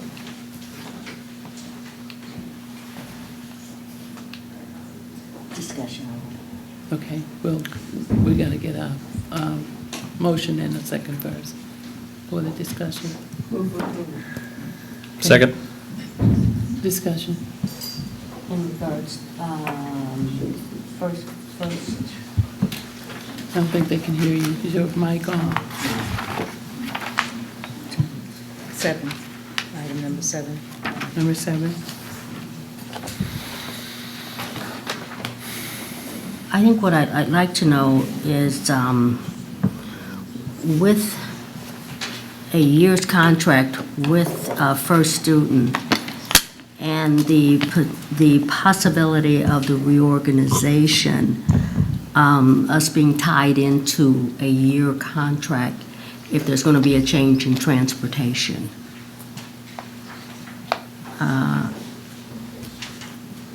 I just kind of like to know about how that's going to affect us. Are we going to be tied into this contract? Are we going to need those extra bus drivers? There is, it expires December of next year. Of next year. There is still a need. As Joshua said, is Joshua here? Yeah. Oh, okay. Come on, Josh. As I said, if anything, we'll break even, right? Correct. There is an aggressive marketing plan to keep everything, keep the work internally. but currently, there is still a need, and I guess Joshua can elaborate. Yeah, there is still a need for first student. Currently, right now, we need them to fill our open routes. Based on what decisions the board makes as far as those boundary changes and the different options that were proposed, we get to see, a minimal effect of break even, depending on how we want to do the ineligibility areas, depending on how we want to do some of these changes. We can actually add as many as 15 routes, depending on what decisions are made by the board and how we want to do the boundaries for next year. So there is still a need for first student. We're working very aggressively to try to hire our drivers. We've done quite a bit of hiring to bring people on, but there is still that need. I guess Go ahead. I guess I kind of look at it from this perspective. The money that we're paying first student, I understand that there is a need. Truly, I do. But I'm wondering if some of those dollars cannot be put forward to, like incentives to entice people to want to become bus drivers in the district. Because if the truth be told, what I hear is people are going to first student because of the incentives that are offered, the benefits that are offered and things like that. So if we're competitive in that market, then we should be able to pull these people in. Mr. Bush and I have spoke about doing some incentives with our current monitor population, trying to pull those people into becoming drivers, kind of tipping the scale there. Other incentives have been discussed in the past. I don't know what was agreed to with our current drivers union as far as offering those incentives, but that's always something that we can look at. We're always open to what we can do to get more people in. And a couple of other ideas that actually Mr. Cloyd and I were talking about that earlier today, offering our drivers even opportunities for full-time employment and like even using them as teacher aides or monitors, that sort of thing just being creative and innovative around attracting individuals. To see what happens,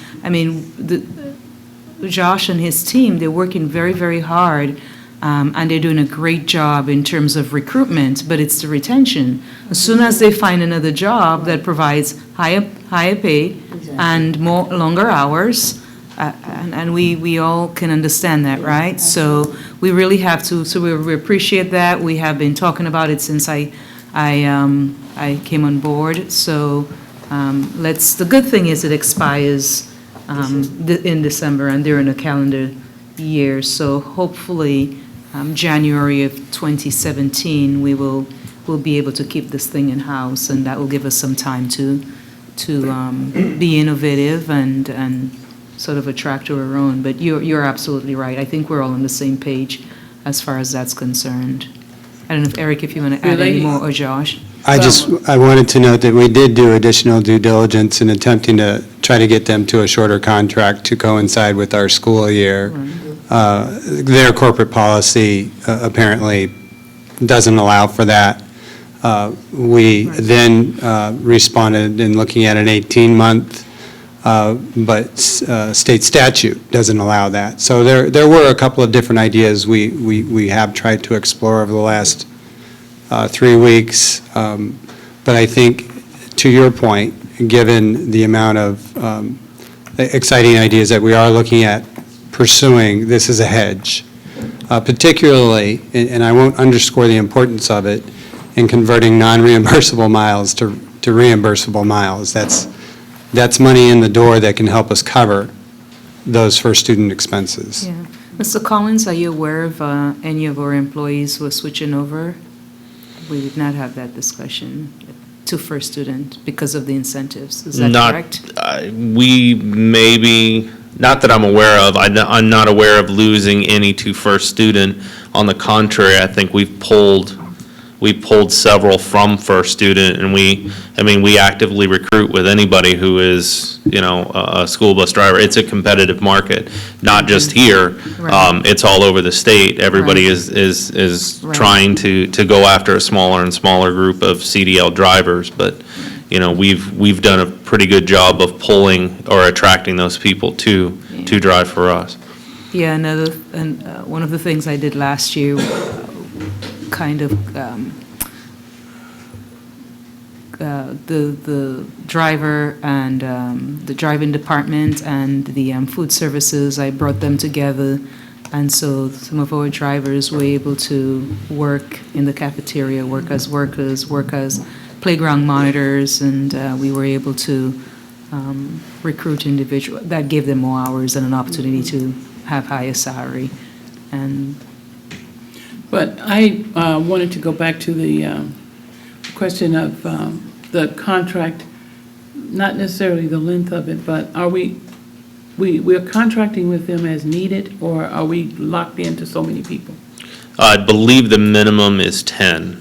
The minimum routes that we would have with First Student is 10. Currently, we are at 19 that they're servicing for us. We've made it most of the year at 15, but unfortunately, we needed to send that other 4 over. Unfortunately, the supervisors in the office were the standby drivers, and it was affecting our job performance as a department. So we shifted those 4 routes to First Student to give the supervisors a break and allow them to do their job. Okay, sorry. So if we hire all the drivers we need, like say in May, we still have to give them 10, at least 10. That's correct. I think as long as these are part-time split shift jobs, it's going to be very, very difficult to retain people. True. And the point here is that We tried this some years ago, we need to remember? figure out a way to collaboratively develop what the equivalent of a full-time job, and then you'll have an opportunity to retain people. And that requires some people to think creatively about what we're trying to do as a district and stop worrying about some boundary issues amongst organizations, if you get my drift.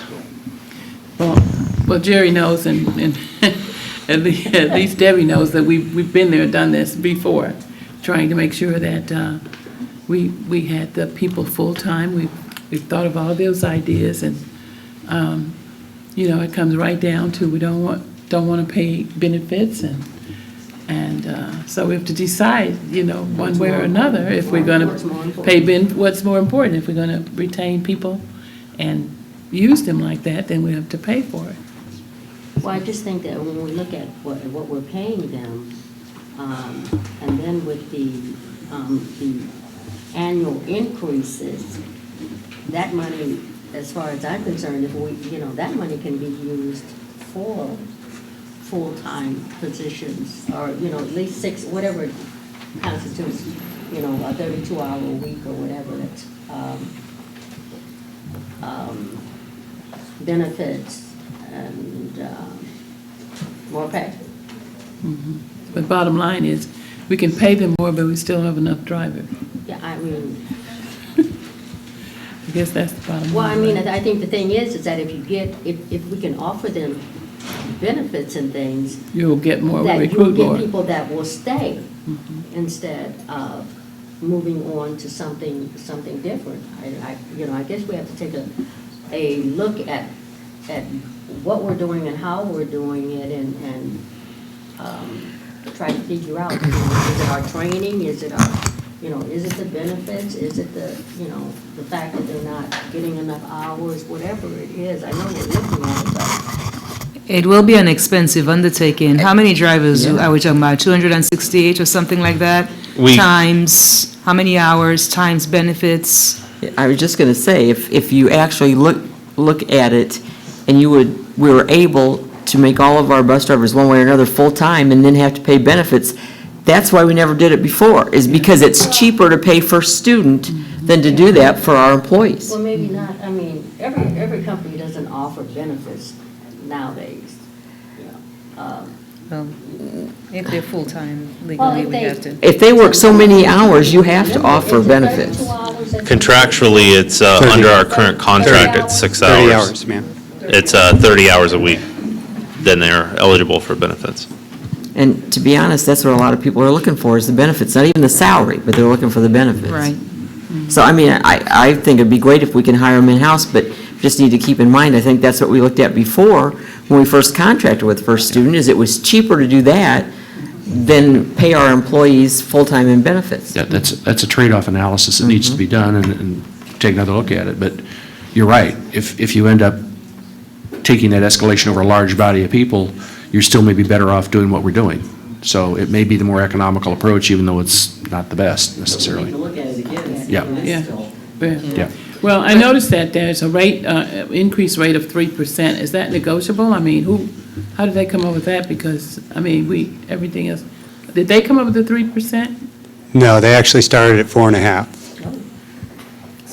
So I commend Josh on bringing that down to 3. I would have commended him more if he brought it down to 2.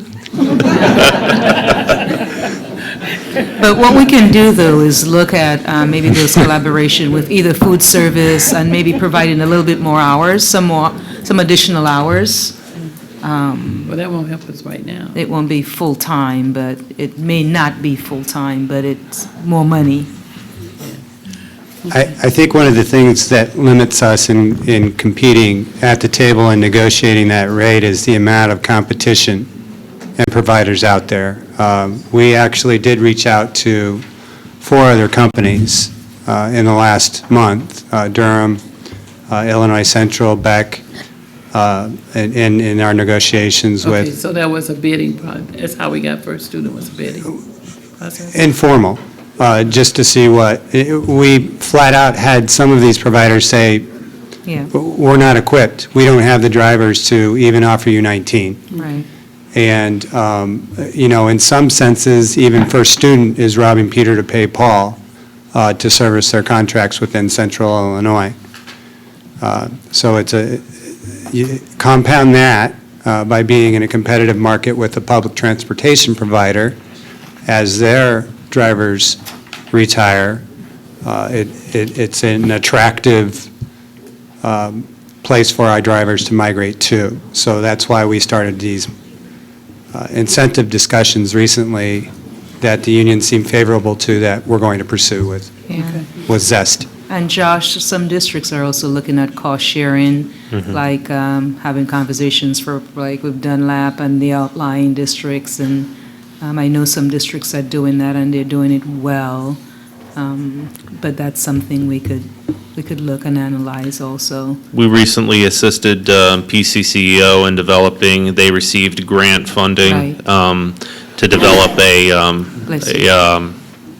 a program to take people who have no skill per se and give them a skill, and one of the things was to get them their CDL permit. Right. So I worked with them over the course of a month or so, myself and Michael, in helping them develop this program, which will hopefully now give us another recruitment tool, because as they get these people permitted, they're going to recommend them to be hired here at the district or several other places, but it makes them more desirable for us, and it allows us to train them quicker and get them driving for us in a much, much quicker manner.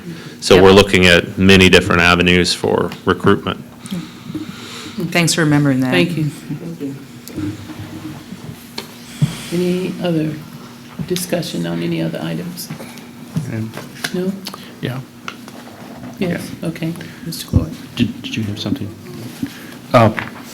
I'll vote for it, but item number 11, the calendar, I went back again and looked at this. 55% of our school weeks in the 16-17 school year are 5-day weeks. And last time I looked at it, it was 60%. So what we have here is more and more weeks are less than 5 days. And I understand how this calendar is put together, and there's some collaboration, but it just seems to me that in terms of continuity and the time in the classroom, to have so many weeks of school that are not 5 full days is suboptimal. And I understand who puts the program together and the calendar together, But I would hope that people would think about that in terms of what is the best for the educational environment and not necessarily what's best for the adults in the classroom. It's based on X number of days, right? Right. We're mandated to provide. Yes, ma'am. 180 days. Mhm. And it actually replicates the last 2 years. Is Susan around? She served on the calendar Oh, you committee. just said it was 60% last year. this So, committee. yeah, it's just, yeah, I don't think anybody intentionally manipulated and say, okay, it's no different than the last 2 years. Yeah. I'm not saying that they are, I'm just saying that it's just, if you're trying to have continuity in a classroom, having, 45% of your school weeks are less than 5 days. That just seems to me to be suboptimal, and it is not designed for the best outcomes in the classroom. And I think we need to think about how that is done. And I know there's a plethora of holidays that we have to acknowledge and so forth, but there's got to be a better way than that. So that's my second time I've commented on this, and it'll be my last. Thank you. Thank you. That's my first time hearing it, so I appreciated that. Thanks. So, have we in the past, did the calendar over that many years? Have we done that before? We're just finishing our second year. We did, this was our first time doing a 2-year. Yeah. This is now the second time. Opportunity to change it until 2018 again. Okay. Correct. The calendar committee talked about meeting in 1 year to do the following year, so that we always, I've already, actually this week, I think I've had 3 emails from parents planning summer vacations already for next year, so wanting to know when that calendar comes out. And some districts. Not about the kids, huh? It's 3 years in advance. Yeah, 3 years ahead. Okay, but I mean, we could always change it. We're the board, right? And that was the recommendation of the calendar committee, is that the board can make an amendment to the calendar. Yes, I know we can. We've done it before. Yes, you have. All right, thank you.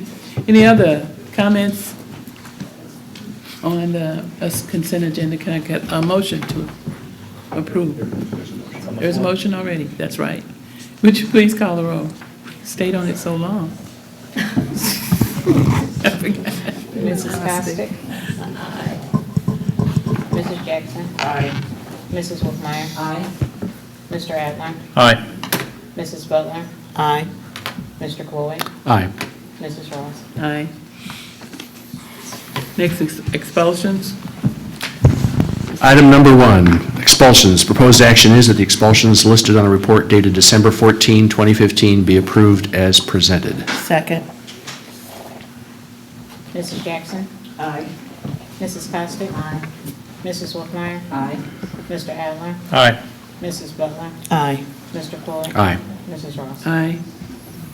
Item number 2, expulsions with the expulsion to be held in abeyance. The proposed action is that that expulsion with the expulsion held in abeyance listed on the report dated December 14, 2015 be approved as presented. Second.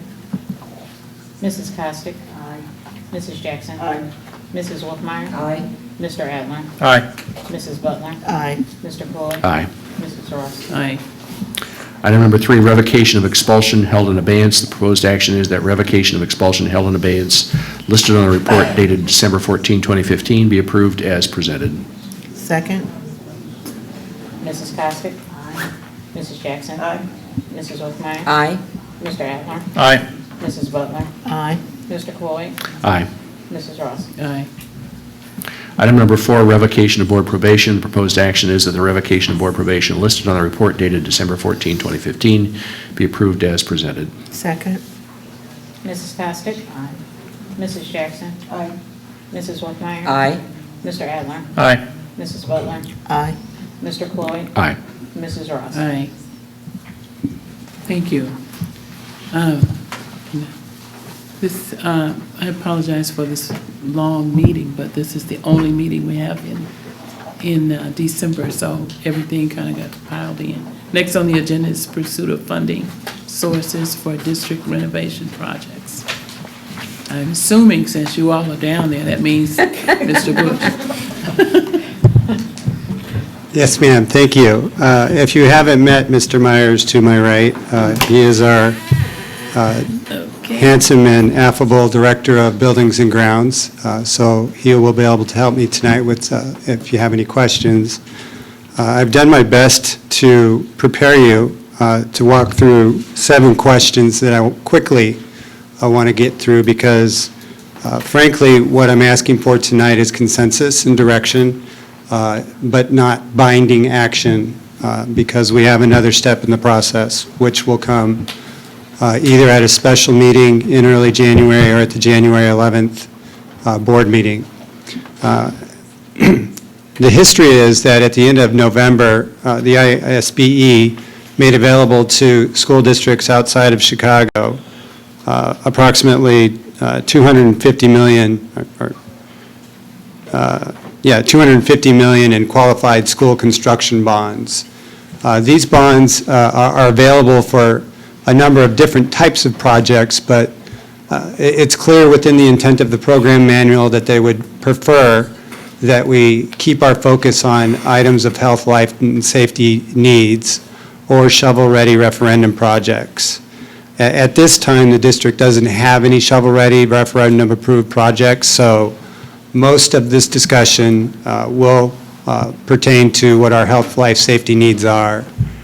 This first graph I have up on the screen for you breaks down by building in our current health, life, safety inventory of those A, B, C, and the amendment summary by building. So you see that obviously Roosevelt has our highest need based on the assessments with Peoria High. yeah, you know, obviously others with less. I'll just sum it up like that. But at the end, the engineer's estimate comes in at just right around $50 million, which is the extent of what an individual school actually could apply for under the program. My recommendation in general is that we don't even come close to that. What I'm looking for is direction to size something in the $3 to $15 million range if it's the board's consensus that we even go down this road. So the first question that I'm asking for direction on is basically just a motion to approve staff pursuing a funding mechanism for health, life, safety needs through bond issuance. And I'll go through each one of these questions as we get consensus on one item, we'll move to the next. Madam President, I would move that we direct staff to consider the issuance of bonds. Bring that information back to us. Can we get a second on that? Second. Discussion?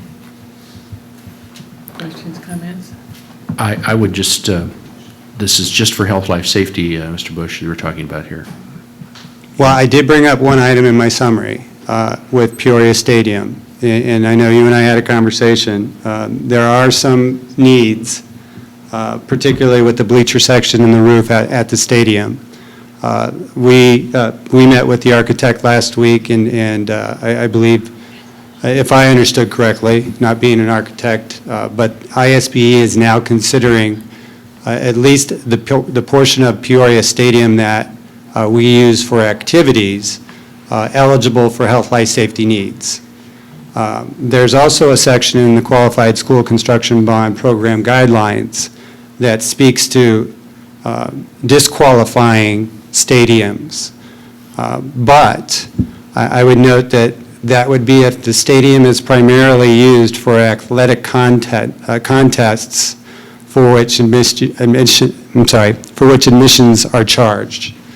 So there's a little bit of a gray area there about whether or not Peoria Stadium actually qualifies because it comes to the 50.1% proposal right? Is it primarily used for that intent or purpose? And that's a question we would have to investigate and clarify over the next few weeks as we look at what projects we're putting into this sizing. But, to answer your question directly, we are absolutely primarily directing our efforts at looking at the inventory of health, life, safety items. Okay. Other comments? I have, so, okay, just on whether or not to issue bonds, is this what you're talking about, up to 15 million? The 15 million would lead us into the second question. The board is actually going to have an affirmative vote. Okay, but whether or not to issue bonds, okay, how much? And health, life, safety, but how much are we talking? My window that I'm looking for is from 3 to 15 million. Okay. If we're able to successfully pursue a qualified school construction bond, I would be sizing likely a $15 million issue. So you're actually asking, question one is whether or not we agree to even look at issuing any bonds at all? Yes, ma'am. Okay. This is the threshold question. Right, and if we don't issue bonds, we don't have the money to do it. And we can go home.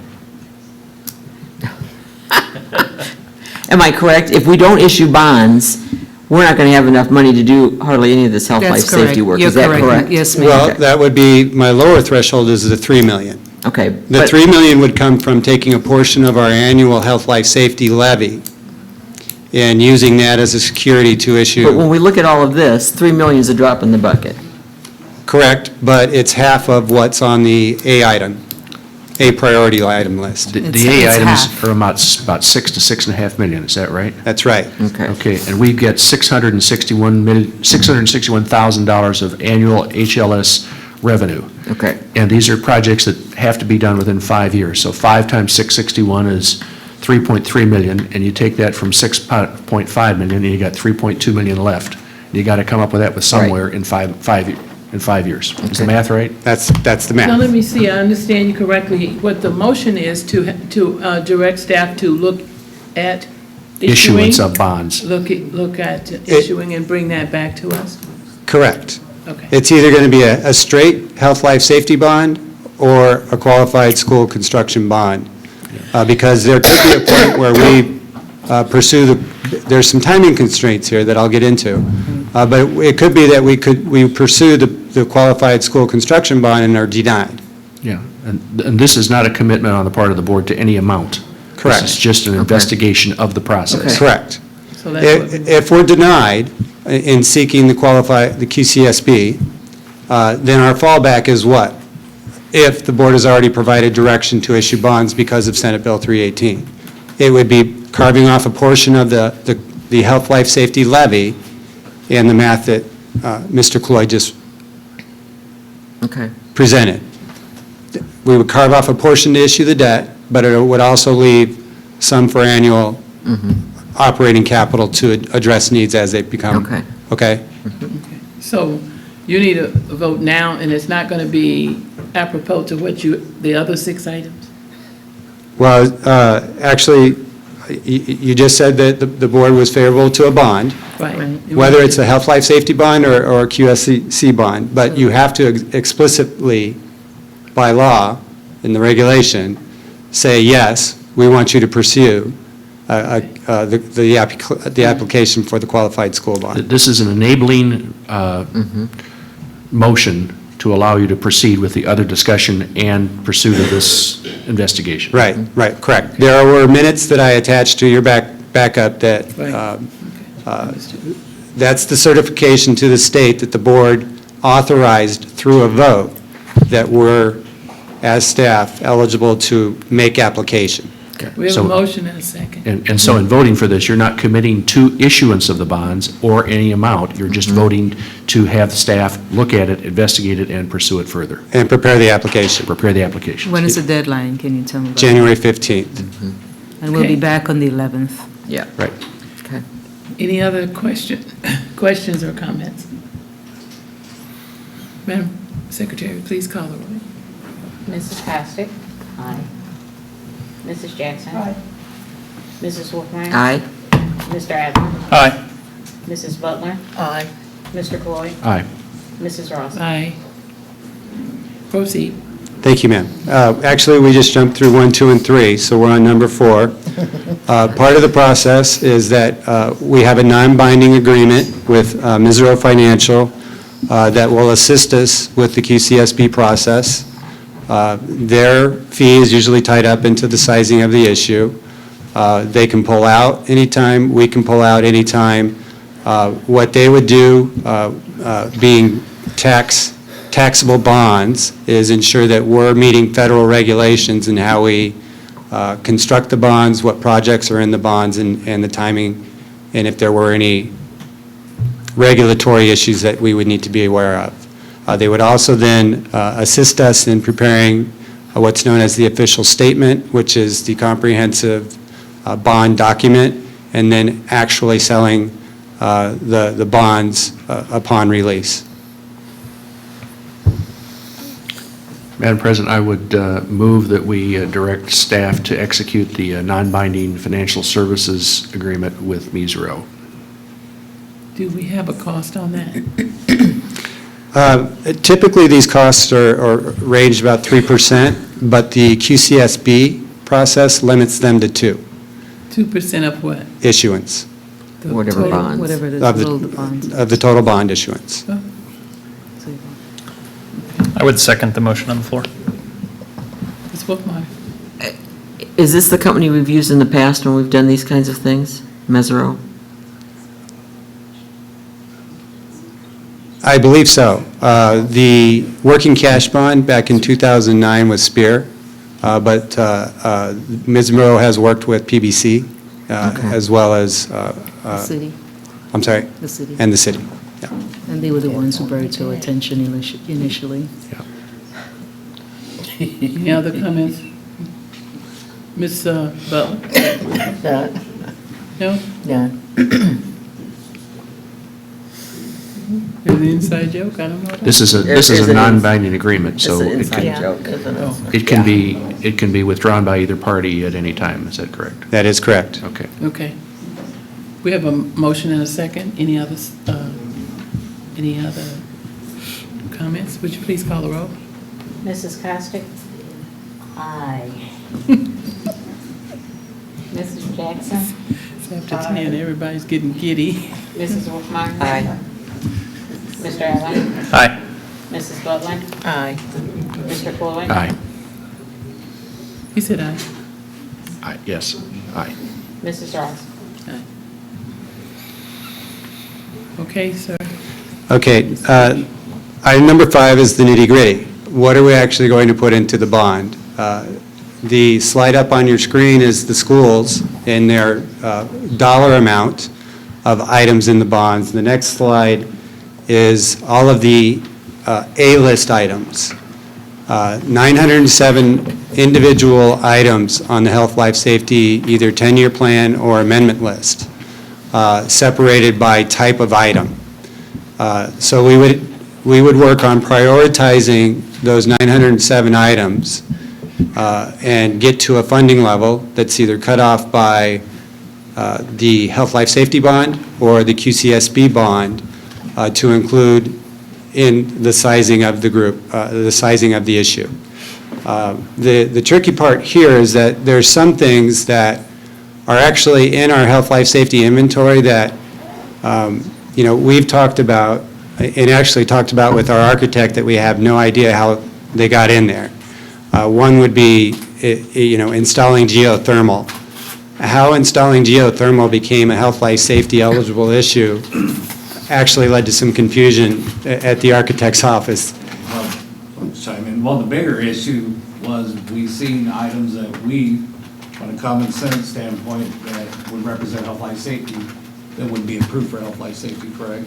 Correct. So there's items on the C, the A, B, C, priority, that we would want to do items on C before A, but we would have to provide that rationale, because inevitably, C items become A, and we want to make sure that we're diligent and we're intentional in what we're doing and which projects we're doing. It's not a matter of bang for the buck, it's how much safety can we procure, what's the highest and best use of the dollars that we're actually going out and issuing. One of our board members raised a very good question, that there is a predominance of fire alarm issues out there, almost 250 individual items spread across all the schools in the health, life, safety inventory. So what we would look to do is write an RFP, request for proposals, and seek competitive bids for one vendor to address all of those 250 needs. It's actually a very good opportunity to drop that architect's estimate by consolidating it with one vendor, even though we still have to meet prevailing wage. That's work we're going to have to finish over the next few. Ms. Wolfwine has a question. When there's a pause, I noticed Garfield was still on that list of schools. Do we still have to do health, life, safety on schools that are closed? No, not on the closed buildings, no. Okay, so Garfield shouldn't be on that list, and we're not including them in the total. That list, that graph you see there was not, I would consider that updated. Okay. Yeah, I was still working with some of Mr. Wilcoxon's Okay. work. And that's, again, some of the work we're reconciling as well. Okay. Is getting that list most up to speed and. Might be probably related to one of the questions you had about Thomas Jefferson as well. Yeah. So, Garfield's been closed how many years now? sometime. So we should, But I'm going to say 4. I think that- 4 or 5, yeah. But 4 or 5. my question here would be, are you looking for us to pick and choose here? Or are we, in effect, saying, you need to do your due diligence and come back with a recommendation? Because I can't imagine The latter. that we Yeah. could. The yeah, latter. Yeah. We are not going to sit here and pick and choose. No, absolutely not. Okay. I went I'm through just that informing inventory you. in detail, as you might remember. We will come up with how we're going to rank these projects. You'll have those rankings, and what Right. those project recommendations are. But absolutely not. I'm not going through 907 No. individual items. Door swings to the right, needs to swing to the left. Kind of questions for you guys. Now, one of the things in looking at this, we've got HVAC on there, and I know, for example, some of those door issues are also fire door issues. It would seem to me that there may be an opportunity to have an ESCO, Energy Services Company, that we've talked about before, and I've raised that issue, that comes in and, in effect, aggregates all of your energy-saving opportunities across the district through an audit, and then they develop a list of possibilities and the returns on them, and then they, in effect, secure external financing for that. Correct. Which is paid for by the energy cost savings over a period of time, from Correct. 5 to 15 years, or however it's done. So my thought would be is, if there's anything on this that could be considered an ESCO-type project, you might want to consider thinking about that as a separate issue rather than this, because it obligates us to a different type of solution rather than just bonds. Absolutely. And actually, that's something that Dr. Karat and I have been talking about for the last few weeks, because due to a couple of reasons, we might not actually have a construction manager when we start Yeah. going into construction season, so. And when you engage a company like that, they'll also look at things such as roofs and water management and so forth, which could be, if we look at what's going to happen with our stormwater fees that are Right. coming up one of these days. Absolutely. There may be a huge payback on some of the investment in stormwater retention and management that they could probably help us with. Yes, So sir. just thinking about that, in that, you got to compartmentalize some of these Absolutely. ideas. Absolutely. And that thinking is consistent with the strategic plan and elements of Pillar 5, so. Okay, well, so, do we need a resolution here? I would be willing to offer one, seeing as how I seem to be doing that tonight. I spent a lot of time on this. I would move, Madam President, that we direct the staff to do their due diligence and come back with a recommended list of items to be placed into the bond sizing. Mr. Bush, does that satisfy your requirements? Absolutely, sir. Thank you. Second. Mrs. Costick? Aye. Mrs. Jackson? Aye. Mrs. Wolfmeyer? Aye. Mr. Adler? Aye. Mrs. Butler? Aye. Mr. Crowley? Aye. Mrs. Ross? aye. You have 2 more items. Yes, ma'am. Just limit items to health, life, safety, or? Actually, I think we can tie that up to the resolution as I was proposed. just going to ask, it looks like that needs to be. Yeah, What about that number covers 7? really number 6 and 7, Yeah, doesn't it? I agree. Okay. I you. wanted to be comprehensive. I would just say, thank you for your work on this. I know this is detailed. It is a headache to have to do this sort of stuff at that detail level, but that's the only way to address it. So thank you for your staff's work and the folks that put their time into this. And I know it's going to require a lot of thinking and strategy, and we will try and support you as best we can to get this all done. Thank you, sir. I would just note that due to the timing of the applications deadline with our first board meeting in January, I do believe I heard our board president say if we needed a special board meeting that we had the week of January 4th through the 8th or the 11th through the 14th, that if you wanted to set aside an hour and a half, we could probably knock it out. Okay, I'll let you guys decide that at another time, though. all right. Thank you. We'll have to have some conversation before our next board meeting. And I guess if we need be, would everybody be willing to have a special board meeting? Okay. All Thank you, right. ma'am. Let me know. Thank you. Presentations and suggestions by board members. I had one, but I forgot it already.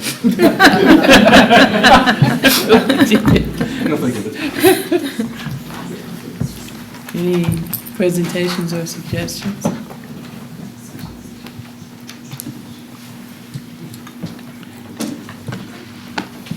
I suggest that you all have a wonderful holiday. I do have a committee thing. Committee report. I'm on presentations. but Oh, I she's- suggest. Oh, that's a suggestion. That's a suggestion. Okay, I get it. Okay, now, board reports. Report of committee, Yeah. board committees. Just want to report that the Parent-Teacher Advisory Committee, we did not have a meeting in December. We do know that the Policy Committee, who we're collaborating with or reviewing their recommendations on Senate Bill 100, is scheduled to meet this week. Therefore, we are scheduled to meet January 14th, 2016, to resume our review of the Policy Committee's work on Senate Bill 100 and parental involvement. Yeah, parental involvement. Any other? As regards the policy committee, Mr. Redberg, I understand that you have some contact with the folks that are working on a draft version of Senate Bill 100 policies? No, I'm actually part of the committee now. Ah. Did you volunteer I don't know or how were you that happened, drafted? but I became acquainted with some of the people at IASB, so I actually did participate last week in a meeting of that committee, and there's a schedule laid out, and the goal, I think, is to try to get a good draft of a policy by the end of January. Great. It's an ambitious schedule. That is, but it's good to have an aggressive timeline because there's Yeah. stuff to be done. Right, and So- everybody's waiting for it. So. We do have a couple other policy issues, so my guess is, Reverend Butler, that we won't be doing much on Senate Bill 100 until we get some output from that group. But there are other issues to be addressed, and we're working on them as well. Thank you. Anything else?